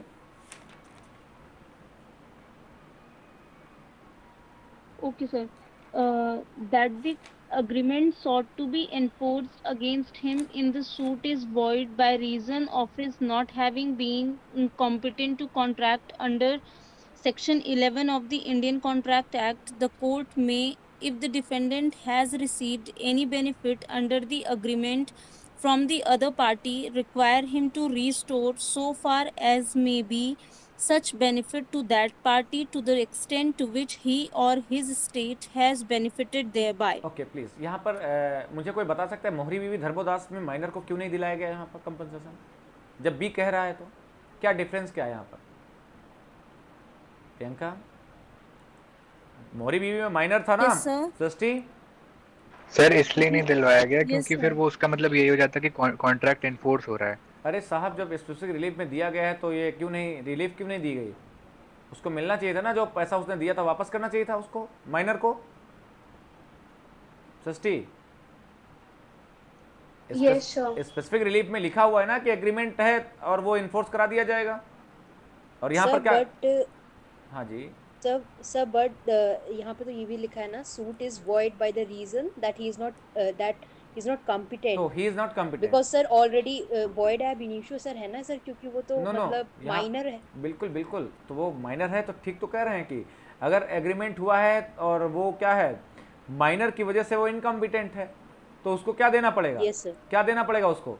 बेनिफिट उसके वापस करने पड़ेंगे ना जो उसने लिए हैं, उठाए हैं या तो उसकी स्टेट से लिए जाएंगे या पर्सनली वो दे। Such benefit to that party to that extent to which he is state or his state benefited or he is benefited, दोनों चीजें हैं। लेकिन प्लीज एक चीज ध्यान दीजिएगा, वापस आइएगा सेक्शन 33 क्लॉज 2। यस, कैंसिलेशन के लिए कौन देगा इंस्ट्रूमेंट प्लीज? कौन देगा? मैं माइनर हूं, मैं कोर्ट जाता हूं, मैंने एग्रीमेंट कर लिया और वो वाइड है, मैं जाता हूं कोर्ट, माइनर जा रहा है यहां, defendant, where a defendant successfully resist any suit on the ground. लेकिन मोहरी बीबी धर्मोदास में क्या था? जिसने पैसा दिया था वो ये कह रहा है सर ये माइनर है, ठीक है, लेकिन ये यहां क्या कह रहा है? सर उसमें रिलीफ नहीं क्लेम करा होगा ना, ये सारे सेक्शन 33 क्लॉज किया गया था, लेकिन वहां पर ये बताया गया, देखिए ऐसा है, ये जो एसआरए की रिलीफ है ना, ये किसके लिए है? किसके लिए है? डिफेंडेंट के लिए। डिफेंडेंट के लिए है। डिफेंडेंट कौन है यहाँ पर? माइनर था ना, सूट में डिफेंडेंट माइनर है ना, तो ये तो माइनर को कहना चाहिए सर मेरा ये इंस्ट्रूमेंट कैंसिल कर दीजिए, और जब कैंसिल करा जाए तो कोर्ट उसमें कह सकती है सुनिए इंस्ट्रूमेंट कैंसिल कर दिया है, लेकिन एक काम करिए जो लिया है उसका वापस कर दो। क्यों? अरे वेटिंग में पॉइंट अनामिका। Yes sir. लेकिन मोहरी बीबी धर्मोदास में क्या था? जिसने पैसा दिया था वो चाहता है माइनर से पैसे दे दो, तो क्या माइनर के साथ कॉन्ट्रैक्ट करके और उसके खिलाफ सूट फाइल करके आप पैसा लेना चाहते हैं? तो ये क्या है? कॉन्ट्रैक्ट, इसका मतलब ये होगा contract is enforceable against the minor. क्यों? आप समझ रहे हैं? मतलब यहां प्लेंटिफ ही कह रहा है, जैसे प्लेंटिफ का मतलब जो डिफेंडेंट रेसिस्ट किया है किसी भी जगह पर सूट में कि सर देखिए इसको कैंसिल कर दीजिए, ये जो कैंसिलेशन होगा ये वाइड वाइडेबल का कैंसिलेशन है। मुझे पता चल गया कि मैं माइनर हूं और मैंने कॉन्ट्रैक्ट किया है, वाइड एंड वाइडेबल है, अब मैं क्या चाहूंगा? नुकसान हो सकता है मुझको इसमें, मैंने तुरंत उसको क्या कराया? कैंसिलेशन के लिए दिया, और कैंसिलेशन के समय में क्या कर सकता है? कैंसल्ड अगर हो गया है तो वो कोर्ट क्या कर सकती है, बताइए। That agreement sought to be enforce against him in the suit is void by, किसके खिलाफ होगा यूज, किसके खिलाफ इन्फोर्स होगा, उस डिफेंडेंट के खिलाफ यूज होगा, not having been competent to contract, जो कि मैं नहीं हूं कॉम्पिटेंट कॉन्ट्रैक्ट करने के लिए, मेरे खिलाफ इस्तेमाल हो सकता है। अच्छा चलिए ठीक है, इंस्ट्रूमेंट कैंसिल क्यों कराना चाहता है, पहली लाइन में क्या लिखा हुआ है, मे कॉज इंजरी, अगर लेफ्ट आउट स्टैंडिंग कर देंगे तो इंजरी कॉज करेगा ना आगे चल के आपको, Anamika. Yes sir. Yes sir. नहीं समझ में आया क्या आप लोगों को, प्लीज बताइए। सर क्लॉज बी वाला एक बार फिर से रिपीट कर दीजिए, आवाज वो ब्रेक हो रही थी सर। अच्छा, मेरी वॉइस क्लियर नहीं आ रही है आप लोगों को? Sir voice sir sir I clear think है, आपकी आवाज क्लियर है। अच्छा बट please, सर एक बार ये सेक्शन थोड़ा देखिए प्लीज एक बार मोहरी, दोबारा से कर दीजिए। चलिए एक एग्जांपल ले लीजिए, मोहरी बीबी धर्मोदास में एक माइनर के खिलाफ कॉन्ट्रैक्ट इन्फोर्स कराया जा रहा था, किसने पैसा लिया वापस करे, इज इट क्लियर? कोर्ट ने क्या कहा, कोर्ट ने कहा देखिए माइनर के खिलाफ कोई कॉन्ट्रैक्ट इन्फोर्स नहीं होगा, करेक्ट, क्योंकि माइनर क्या नहीं है, not competent to contract, is it clear? Yes sir. लेकिन अगर माइनर ने कोई कॉन्ट्रैक्ट किया है तो वो इन्फोर्स नहीं करा रहा है, वो क्या करा रहा है, माइनर ने कॉन्ट्रैक्ट किया और उसको लगा कि ओहो मैंने कॉन्ट्रैक्ट कर दिया है, इसमें तो मुझे नुकसान हो जाएगा कॉन्ट्रैक्ट में, या इंस्ट्रूमेंट कोई है उसमें उसको लगता है कि अरे मेरा नाम इसमें चला गया तो मुझे नुकसान हो जाएगा, तो वो खुद ही क्या कह रहा है कोर्ट से कि इसको कैंसिल कर दीजिए। क्यों, क्या कह रहा है वो, 33 में क्या दिया गया है, 33 में क्या है, कोई इंस्ट्रूमेंट अगर कैंसिल कर दिया गया है तो कैंसिलेशन के बाद एंड ऑब्जेक्टिंग, जब ऑब्जेक्ट किया जा रहा है उसका कैंसिलेशन, उसी समय कोर्ट क्या कर सकती है, रेस्टोरेशन कर सकती है, चीजें वापस करिए एक दूसरे लोग। और जब डिफेंडेंट रेजिस्ट कर रहा है, डिफेंडेंट रेजिस्ट कर रहा है और वो कह रहा है कि इसको क्या करिए, ये सर माइनर होने की वजह से सर कॉन्ट्रैक्ट क्या है ये सर इन्फोर्स नहीं हो सकता है, काम करिए सर इस इंस्ट्रूमेंट को कैंसिल कर दीजिए, तो ये रिमेडी किसके पास है, डिफेंडेंट के पास है ना, माइनर करे ना अनामिका। तो कैंसिलेशन के लिए, कैंसिलेशन के लिए माइनर को कहना है कि सर कैंसिल करिए, तब कोर्ट कहेगी अच्छा रिस्टोर करिए जो बेनिफिट आपने लिए हुए हैं। लेकिन मोहरी बीबी धर्मोदास में क्या किया जा रहा था, प्लेंटिफ जी प्लेंटिफ बनाया गया है, डिफेंडेंट ये है, माइनर डिफेंडेंट है, लेकिन माइनर ही डिफेंडेंट करे अगर कि सर ये कॉन्ट्रैक्ट कर दीजिए इसको कैंसिल, माइनर ने तो कुछ कहा ही नहीं, डिफेंडेंट कह रहा है सर इसको इन्फोर्स करा दीजिए, कैसे हो जाएगा? अगर माइनर अगर केस करता सर इस कैंसिल कर दीजिए, और तब कोर्ट कहती क्या करिए 33 में, 33 के क्लॉज 2 के मुताबिक क्या कहती है, बी के मुताबिक कि काम करिए बेनिफिट इससे क्या करिए वापस करिए, ठीक है। लेकिन यहां पर अपोजिट पार्टी जिसने कॉन्ट्रैक्ट, जिसने पैसे दिए वो कह रहा है इसको इन्फोर्स कराइए, 15,000 लिए हैं इसने माइनर ने, वापस दिलाइए, तो कॉन्ट्रैक्ट के मुताबिक तो वापस नहीं हो पाएंगे, क्यों बताइए? Yes sir. तो इसलिए ये 33 का एप्लीकेशन नहीं किया गया वहां पर, इसीलिए इसको रिजेक्ट कर दिया गया, ठीक है। Are you getting my point? Yes sir. कोई डाउट है प्लीज, किसी को कोई डाउट है प्लीज यहाँ पर? सर ये जो सब क्लॉज बी है, अगर ये क्लॉज 2 की जगह क्लॉज 1 में होता तो फिर पॉसिबल?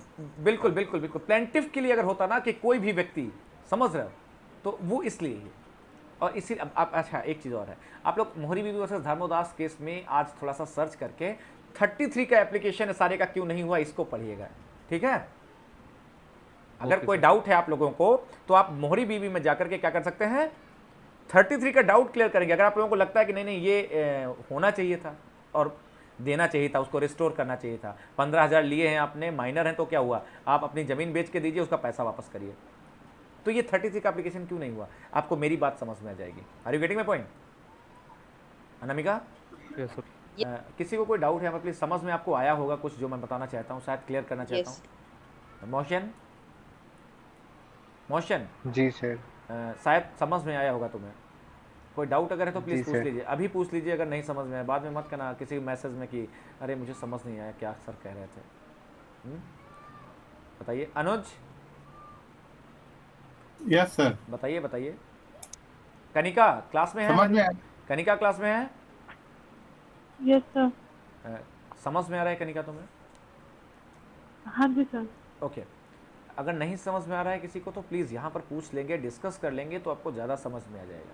हो सकता है कुछ और नई चीज़ें निकल कर आ सकती हैं बाहर, डिस्कशन करेंगे तो ज़रूर आपको कुछ ना कुछ अब आपने देखा 33 पे इतना डिस्कशन किया, कहीं पर भी अगर गलती से आ जाएगा तो आप लोग एक बार सोचेंगे तो ज़रूर। अच्छा 33 भी सारे में दिया गया, क्यों सर बस एक चीज़ बता देंगे। हाँ जी सर यहाँ पे जो लिखा है वेयर डिफेंडेंट सक्सेसफुली, तो यहाँ पे अगर हम डिफेंडेंट को माइनर लेके चलना है ना हमें यहाँ पे। डिफेंडेंट कोई भी हो सकता है, ओके सर। कोई भी हो सकता है, माइनर भी हो सकता है। डिफेंडेंट का मतलब ये थोड़ा होता है कि नहीं नहीं माइनर है या मेजर है। दिवेंदु प्लीज। हाँ जी सर एक चीज क्लियर कर देंगे सर। हाँ जी हाँ सर जी ये जो एसआरए है सर ये 1963 का है। हाँ और जी। सर मोहरी बीबी वाला केस सर 1903 में आया था सर। तो 33 ये क्लॉज बी में सर कहाँ से क्लेम करता, थोड़ा सर क्लियर कर देते ये अगर। एक्ट कब का है? हाँ जी सर ये 1963 का है सर। 1963 का है। और मोहरी बीबी में क्या किया गया? सर वो 60 साल पहले का केस है सर। Yes correct. इसके पहले और कोई एक काम कर रहा था स्पेसिफिक रिलीफ का या एकदम से आ गया ये? सर इंडियन कॉन्ट्रैक्ट एक्ट इसके पहले काम करता था। प्रिवी काउंसिल का जजमेंट है वो, माननीय जी दिव्येंदु। मोहरी बीवी वर्सेस धर्मदास प्रिवी काउंसिल का केस है।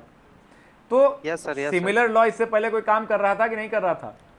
वहां पर जब जाएंगे तो 33 हो सकता है कि कहीं और बता दे, लेकिन सेम प्रोविजन आपको मिलेगा वहां। ठीक है सर 1877 का एसआरए सर उस टाइम पे काम कर रहा था। जो भी मैंने कहा ना, अब आपको कह दो कि सर 1973 का सीआरपीसी सर अब काम कर रहा है सर, लेकिन 1898 वाला सर काम कर रहा था उस। आप देखते हो ना कहीं कहीं लिख कर आता है 1898, रेफरेंस मिलता है आपको? क्यों? Yes sir. तो रेफरेंस क्यों मिलता है? क्योंकि इधर उधर हो सकता है। तो जैसे सीपीसी में भी 3 एक्ट आते गए, वो क्या है सेक्शन दिवेंदु हो सकता है इधर उधर हो जाए, हो सकता है वहां पर 34 35 दिया हो, लेकिन डिपेंड करता है कि यहाँ पर 33 में दिया है। एक बार प्लीज, मैंने इसीलिए कहा कि ब्रीफ और थोड़ा सा अच्छा समझ में आ जाएगा। कहाँ जाना पड़ेगा आपको? कहाँ जाना पड़ेगा बताइए? मोहरी बीबी धर्मदास में सिर्फ इसी पॉइंट को देखना है तुमको जाकर के कि अगर ये कह रहा है कि रिस्टोर करने को बेनिफिट अगर वाइड एंड वाइडेबल कॉन्ट्रैक्ट में या इंस्ट्रूमेंट में, तो उसको क्यों नहीं वापस किया? देवेंदु समझ में आया? Yes sir. किन ग्राउंड्स पे नहीं किया, ये चीज आपको देखने के लिए मैंने बाहर की। हो सकता है कि अभी मैंने मोहरी बीबी के उस समय प्रॉपर पॉइंट्स मैं आपको नहीं बता पा रहा हूँ, वेरी सॉरी, लेकिन प्रॉपर पॉइंट्स कॉन्ट्रैक्ट में तो जरूर बताऊंगा आपको कि मोहरी बीबी में स्टॉपेल क्यों नहीं लागू हुआ, मोहरी बीबी में 33 क्यों नहीं लागू हुआ, मोहरी बीबी में बाकी के और लॉ क्यों नहीं एप्लीकेबल हुए। वहां पर बहुत बड़ा डिस्कशन है वो। ठीक है, तो हम करेंगे उसको डिटेल, लेकिन आप अगर जानना चाहते हैं और ज्यादा 33 के बारे में तो आप क्या कर सकते हैं, रेफर कर सकते हैं इस चीज को। ठीक है, करेक्ट? Yes sir. हाँ, अब इसके बाद अगर हम बात करें तो ये आपका चैप्टर आपका जो 5 है कंप्लीट हुआ। चैप्टर 5 में आपने क्या डिस्कस किया प्लीज? हाँ जी सृष्टि एक बार हमें बताएंगे क्या? यस सर, चैप्टर 5 में कैंसिलेशन ऑफ इंस्ट्रूमेंट था, सेक्शन 31 किस क्लास में 32 एंड 30। किस तरीके से इंस्ट्रूमेंट कैंसिल होगा प्लीज? कैसे इंस्ट्रूमेंट कैंसिल होगा अंडर 31 में? कौन सा इंस्ट्रूमेंट सर अगर कैंसिल्ड होगा? प्लीज वाइड और वाइडेबल अगर कोई इंस्ट्रूमेंट है, क्यों? हाँ जी यस सर, वॉइड और वॉइडेबल है और पार्टीज कैंसिलेशन के लिए फाइल करती हैं, और तब और कोई सीरियस इंजरी अगर नहीं हम कैंसिल कराते तो उसके चलते कोई सीरियस इंजरी हमें कॉज हो सकती है। हाँ जी, तो कोर्ट वहाँ पे कैंसिल कर सकती है। ये इतना ही लिख दोगे ना सृष्टि? अगर इतना ही सृष्टि मेंस में लिख दोगे ना तो मैं कह रहा हूँ, गारंटी लेता हूँ कि तुमको इतना नंबर मिल जाएगा कि शायद ऊपर से मतलब 10 तक पहुँच जाओगे। जितना तुमने यहाँ बोला है ना ये कि on what circumstances instrument can be cancelled, what are circumstances instrument can be cancelled under SRA.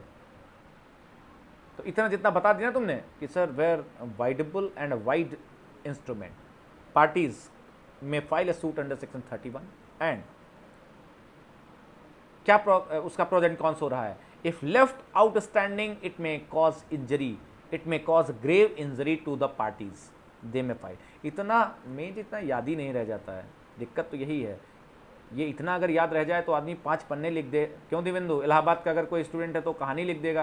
क्यों? इसी लाइन पे ही लेफ्ट आउट स्टैंडिंग पे तो वो हमें लगता है कि एक नॉवेल लिख देगा। महाकाव्य। हाँ, अगर कहीं गलती से उसको याद आ गया ना कहीं कि सेक्शन 33 है, तो वो 33 को ही मतलब 4 पन्ने लिख देगा, बाकी सब रिलीफ कहेगा बाद में मिलेंगी, पहले 33 ले लीजिए। लेकिन नहीं, आपको क्या करना है, आपको पॉइंट्स आपके दिमाग में रहने चाहिए। तो पॉइंट्स को क्या करना है, एक लिमिटेड कन्फाइनमेंट, आप अपने आप को कन्फाइन करना ही सीख जाए, यही मेंस राइटिंग है। आप विशालकाय हैं, आपके पास बहुत कुछ है, आपके हाथ नहीं चल रहे हैं, बस क्या होगा, अब हाथ नहीं चलेंगे तो आप कितने भी विशालकाय हों तो कुछ नहीं कर सकते ना फिर। तो जब आंसर राइटिंग करेंगे, आपने मेजर इंपॉर्टेंट चीज़ें नहीं लिखी उसमें हैं, जो कि बेसिक एसेंशियल्स हैं। कोई भी व्यक्ति बिना पढ़े कॉपी चेक करता है, पता है आपको? कोई पढ़ के जाता है कॉपी का? क्या तैयारी करके जाते हैं क्या जो लोग कॉपी चेक करने जाते हैं? आपको पता है, मैं आपको बता रहा हूँ कॉपी चेक करते समय क्या होता है। कॉपी चेक करते समय आपकी 10 कॉपी देखता हूँ मैं, पहली 10 कॉपी में तो नंबर ही नहीं देता हूँ। क्यों पूछो? क्यों सर? इसलिए नंबर नहीं देते हैं कि अभी मैं लौट करके देखूंगा, क्योंकि मेरा प्रेजुडाइज ओपिनियन रहेगी।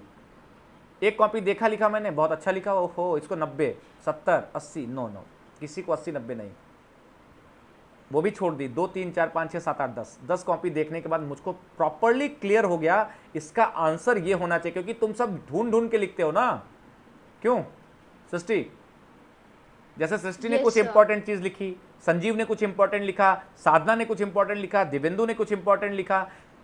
10 कॉपी पढ़ने के बाद मेरे पास आंसर फ्रेम हो जाता है, और आंसर जब मेरे फ्रेम हो जाता है तो मैं क्या देखता हूं कि सारी कॉपीज में किसने छोटे छोटे पॉइंट्स में सब कुछ इंक्लूड किया, उसको सबसे अच्छा नंबर।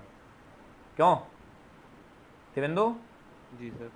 Yes sir. क्योंकि मेरे दिमाग में आंसर आ गया ना कि अगर सृष्टि ने लिखा है अच्छा ये बैरक के प्रोविजन पे ही फोकस की हैं, संजीव ने जजमेंट लिखा हुआ है, दिव्येंदु ने कुछ नहीं लिखा है, महाभारत और क्या नाम आल्हा लिख के छोड़ दिया है वहाँ, साधना प्रियंका ने कुछ लिखा है, तो 5, 10, 15 कॉपी में नंबर मैं देता ही नहीं हूँ। कभी कॉपी चेक करता था, पहले मैं उनकी कॉपी पढ़ता था। आंसर भी तो बनना चाहिए ना, टीचर कोई ऐसा तो है नहीं कि आपके हिसाब से वो मुताबिक पढ़ के आएगा, आपके ही आंसर देख करके एक आंसर तैयार कर लेता है। कमीशन में आंसर की मॉडल आंसर मिलता भी है, लेकिन जनरली जो अच्छे टीचर्स होते हैं उनको आंसर शीट की जरूरत नहीं पड़ती है, जज कर लेते हैं। हो सकता है 2-2, 3-3 नंबर कम हो जाए किसी के मेंस में, लेकिन बहुत ज़्यादा नहीं। वो इसीलिए इंटरव्यू कवर करता है। फिर आप समझ रहे हैं मेरी बात?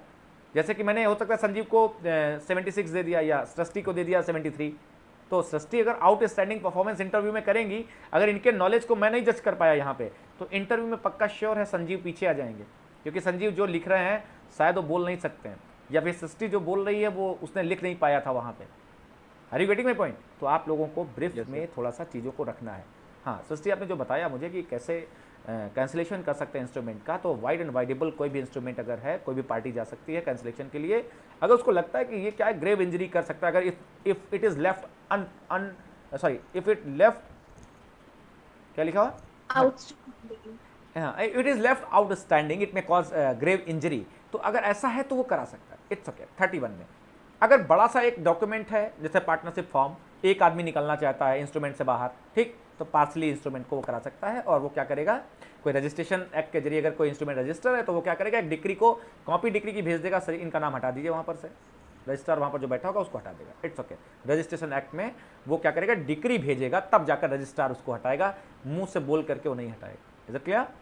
कोर्ट की डिक्री जाएगी तो वो कर देगा करेक्ट। नाउ इसके बाद है पार्सली। पार्सली आपने देखा, पार्सली वाला कि पार्सली भी हो सकता है, ठीक है। उसके बाद आपने देखा क्या कि 33 में कंपनसेशन रिस्टोर किया जाएगा। अगर कोई इंस्ट्रूमेंट अगर वाइड और वाइडेबल है तो उसको वापस करिए, उसके जो खर्चे हैं, क्यों, जो भी आपने बेनिफिट उठाया है वो सब वापस कर, दोनों पार्टीज के लिए है। लेकिन अगर कोई पर्सन इनकम्पिटेंट है तो वो इंस्ट्रूमेंट को चैलेंज करे, बोले सर कि ये गलत है, सर मैं माइनर हूँ, सर मैं डिफेंडेंट हूँ, सर मैं डिफेंडेंट, मैं माइनर, अगर किसी ने किया तो उसको क्लेम कर सकता, सर इसको कैंसिल कर दीजिए सर, क्योंकि सर क्या है, ये कॉन्ट्रैक्ट के मुताबिक मेजर नहीं है और इसको कैंसिल कर दीजिए। और कोर्ट उसमें भी कह सकती है उस व्यक्ति से जो कैंसिल कराना चाहता है कि इनको एक काम करिए, सारे वापस करिए, तो हो सकता है ना। इसके बाद अगर हम बात करते हैं तो आप लोग मोहरी बीवी थोड़ा सा देख लेंगे और मुझे भी थोड़ा सा बताएंगे अगर कोई डाउट रहेगा तो, ठीक है। Is it clear Anamika? Yes sir. Now please अब आपके पास अनामिका किसके बात मैंने की, हाँ साधना, सॉरी प्रियंका यस सर। मैंने आपको बोला ना कि आपने अपना नाम साधना लिख रखा है, ठीक है, दुनिया आपको साधना के नाम से जाने लग गई। तो यस सर। आपने कोई गलत काम किया, कॉन्ट्रैक्ट किया किसी के साथ, और या फिर आपका कोई राइट कहीं से बन रहा है, जैसे यूनिवर्सिटी आपको देना चाहती है फेलोशिप, ठीक है, लेकिन वो फेलोशिप क्या है कि आई है प्रियंका के नाम से, आधार बना हुआ है साधना के नाम से, तब कैसे एक राइट क्लेम करोगे तुम कि सर जेआरएफ आना है, सर ये आधार मेरा मैच नहीं कर रहा है, कैसे सर करें? तो whether you can file specific performance suit कि सर इसको क्लियर करा दीजिए, सर डिक्लेयर कर दीजिए सर कि मैं ही साधना और प्रियंका हूं। हाँ जी, यस सर। क्या करेगी Yes, कोर्ट? sir. क्या करेगी कोर्ट? कोर्ट क्या कहेगी? यही है मैडम, साधना भी यही है और यही प्रियंका है, मैं डिक्लेयर करता हूं। बताइए। जी सर। तो ये जो डिक्लेरेशन है, डिक्लेरेटरी डिक्री, अब प्लीज एक बार अगर आप देखेंगे चैप्टर 6 में, तो ये स्पेसिफिक रिलीफ एक है जो कि डिक्लेरेटरी डिक्री है, जो डिक्लेयर करती है डिक्री। कोई आपको ये नहीं कहती इनको जेआरएफ दे दो, क्या कहती है? क्या कहती है सृष्टि? सर जो हाँ जी सर बस डिक्लेयर करती है स्टेटस। ये सिर्फ और आपका right. टाइटल और राइट डिक्लेयर करती है कि यस यही साधना यही प्रियंका, तो आधार मान्य हो जाएगा फिर। Yes sir. मीन्स लिख जाएगा ना साधना उर्फ Priyanka, son of this, date of birth this. तो वो जो डिक्लेरेटरी डिक्री है वो आपके टाइटल को, आपके स्टेटस को करती है। जैसे अगर एक व्यक्ति ने, हिंदू मैरिज एक्ट आप जानते हैं, एक से ज्यादा शादी कर सकते हैं क्या Divendu? No sir. No sir. Allahabad में कर सकते हैं हमें लगता है, क्यों? नहीं सर, कहीं नहीं कर सकते हैं, हिंदू मैरिज एक्ट के जरिए नहीं कर सकते ना? नहीं सर। Okay yes sir. चलिए, कुछ लोगों ने शादी कर ली, नाम नहीं लेंगे, कुछ लोगों ने कर ली शादी, और शादी करने के बाद बहुत पैसा उनके पास है, पता ही नहीं चल रहा था कि मतलब 6 महीने कहीं रह लिए, पता ही नहीं चल पाया कि शादीशुदा हैं, शादी कर लिए, बच्चे भी हो गए। अब ये बताइए कि बच्चा हो गया, पता चला, और वो वापस आ गए अपनी प्रायर लोकेशन पे, क्यों? तो अब बच्चे के पास कौन सा प्रूफ है बताइए? स्टेटस उसकी क्या है? अगर उससे कोई पूछता है उसके पिता का नाम क्या है तो क्या बताए? क्या बताएगा? सर जिससे वो वुमेन मैरिड होगी। अरे साहब, नाम तो पता ही होगा, लेकिन स्टेटस क्या है? whether he will inherit the property of that person। ऐसे तो सब कहते हैं कि हाँ ठीक है उनका लड़का है, लेकिन लड़के को कोई मतलब नहीं है बाप हो या नहीं हो, बाप का नाम आगे है तब जाके बाप आप हैं, ठीक है, और आपकी प्रॉपर्टी में हिस्सा है तो हम हमारे बाप हैं। आप समझ रहे मेरी बात? लोग तो आजकल प्रॉपर्टी के लिए कर रहे हैं ना ये सब, न बाप को बच्चे से मतलब, न बच्चे को बाप से मतलब है। अगर एक बार बच्चे के नाम के आगे से बाप नाम हटवा लेना अपना, तो लड़ाई कर ले, कहो मारने लग जाए अपने बाप को, क्या ऐसा कैसे कर सकते हो तुम? तो ये क्या है? डिक्लेरेशन है। डिक्लेरेटरी डिक्री कहती है स्टेटस और राइट दो चीजें हम डिक्लेयर करेंगे, कोर्ट के जरिए इनको डिक्लेयर करा के ले आइए। आपको याद है ND Tiwari case? Yes sir, yes sir. तो पैटर्निटी, बायोलॉजिकल, तो पैटर्निटी डिक्लेयर कर सकती है कोर्ट की, नहीं कर सकती? Yes, he is a son of this person. अब ये रिस्पॉन्सिबिलिटी किसकी है कि उसको अधिकार मिलेगा कि नहीं मिलेगा? जाए सूट लड़े, जाके सिविल सूट, क्यों? सक्सेशन का सूट लड़े, क्यों? स्पेसिफिक रिलीफ में डिक्लेरेटरी डिक्री की जा सकती है, किस चीज को जानने के लिए? Description of court as to declaration of status और राइट। आपकी स्टेटस और आपके राइट को डिक्लेयर कर सकता है कि आप ये राइट रखते, लेकिन रिलीफ कोई नहीं मिलती आपको। आपको ये नहीं कहा जाएगा कि एनडी तिवारी के प्रॉपर्टी में से इनको दे दीजिए जाके। क्या नाम है इनका? लड़के का नाम क्या था? शेखर, क्या नाम था? I think Shekhar. हाँ जी। तो ये क्या है? एक बार प्लीज रीड करेंगे। डिक्लेरेटरी डिक्रीज आपको मिलेंगी। डिक्लेरेटरी डिक्रीज कहां पर है? ये section 34। Section 34 declaratory decrees. Yes please read, एक बार प्रोविजन रीड करेंगे। सेक्शन 34। सेक्शन 30।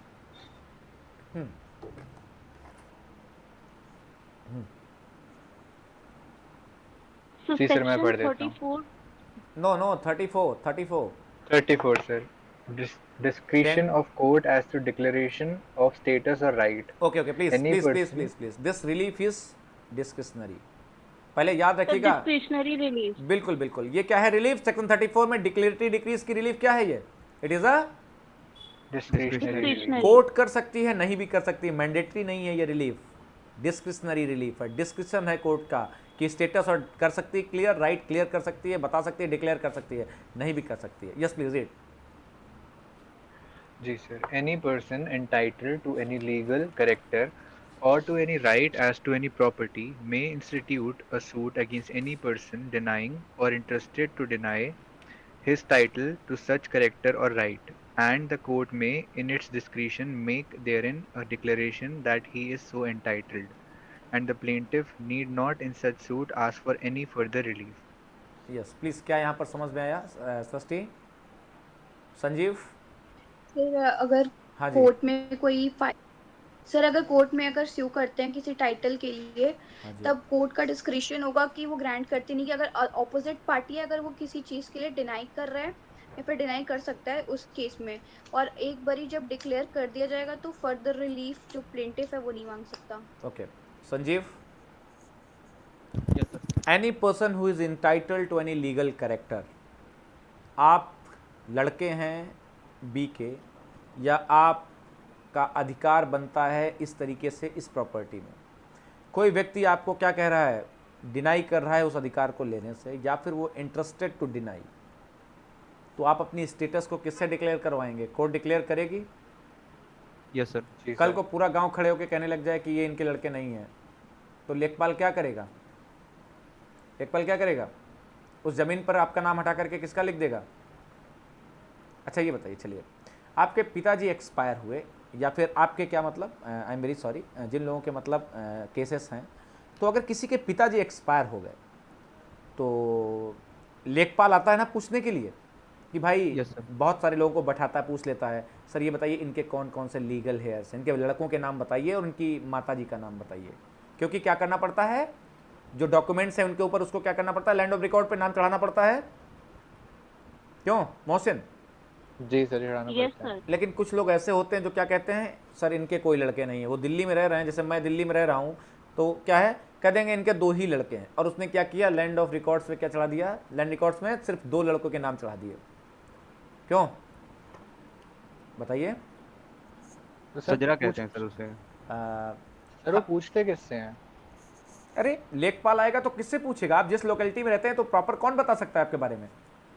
सर खुद की फैमिली सर। नहीं, खुद की फैमिली क्यों बताएगी? खुद की फैमिली झूठ बता सकती है। आप जानकारी किससे लेंगे? जो न्यूट्रल पर्सन होंगे, आसपास सर वाले। प्रधान वगैरह से पूछते हैं। प्रधान है, बाकी और भी लोग होंगे, आप जी जानकारी इकट्ठा करके वो नोट कर लेगा जा करके। लेकिन उसको गलत फहमी लोगों ने दे दी, और क्या किया, उसने 2 ही लोगों के नाम लगाए। अब जो आदमी दिल्ली में रह रहा था वो गया वहाँ, देखा अरे मेरा नाम ही नहीं है, तो उसने कहा कि देखिए आप लड़के नहीं हैं इनके, हमको जैसा पता चला है। वो कहेगा अच्छा, तो क्या करें फिर, आप लड़के नहीं हैं तो आप दिखाएंगे अपना आधार पैन कार्ड, वो कहेगा सब फर्जी है। क्यों? तो आप सूट किस चीज़ का फाइल कर सकते हैं? डिक्लेरेशन का। मोशन सर डिक्लेरेशन का सूट फाइल कर और सकते हैं, status। और वही जो भी स्टेटस या राइट के लिए आपने डिक्लेरेशन का सूट फाइल कर दिया अंडर सेक्शन 34। कोर्ट आपका आधार कार्ड, पैन कार्ड, 3-4 आदमी गांव के प्रधान सबको बुला करके, और किस पर लेगा एविडेंस? किस पर लेगा? ओथ पर लेगा। तो डर जाएंगे ना प्रधान कि झूठ नहीं बोलना है। क्यों? जी सर। डर जाएंगे ना? Yes, sir. जो भी एग्जामिनेशन होगा विटनेस का, डर जाएंगे, सही सही बता देंगे, कहेंगे हाँ सर लड़के ये भी हैं, वो सर मैंने गलती से बोल दिया था उस समय, क्योंकि अब तो ओथ पर ले रहे हैं ना। बाद में अगर ये प्रूफ हो गया कि ये कौन है, कैसे हैं, तो फिर दिक्कत हो जाएगी ना। Abha, am I audible? Am I audible आभा?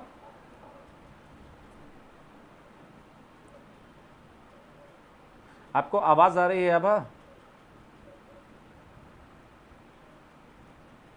हाँ जी, क्या बात कर रहे थे हम, कि इसको कोर्ट क्या कर सकती है, डिक्लेयर कर सकती है कि सर ये लड़का है इनका, इसको डिक्लेरेटरी डिक्री दे देगा, और डिक्री लेकर के कहाँ जाएगा, एग्जीक्यूट करा लेगा। क्यों? और वो एग्जीक्यूट डिक्री जब देखेगा लेखपाल तो तुरंत नाम चढ़ा देगा। Is it clear? बिना पूछे बताए। उसको रिलीफ कुछ नहीं मिली है, लेकिन सिर्फ डिक्लेयर किया गया कि ये लड़का है, बस उतना ही दिखा देगा, उसका नाम चढ़ा दिया जाएगा। and in this suit for declaration he cannot claim any relief, only declaration. बस प्रोविजो पढ़ेंगे प्लीज. जी सर.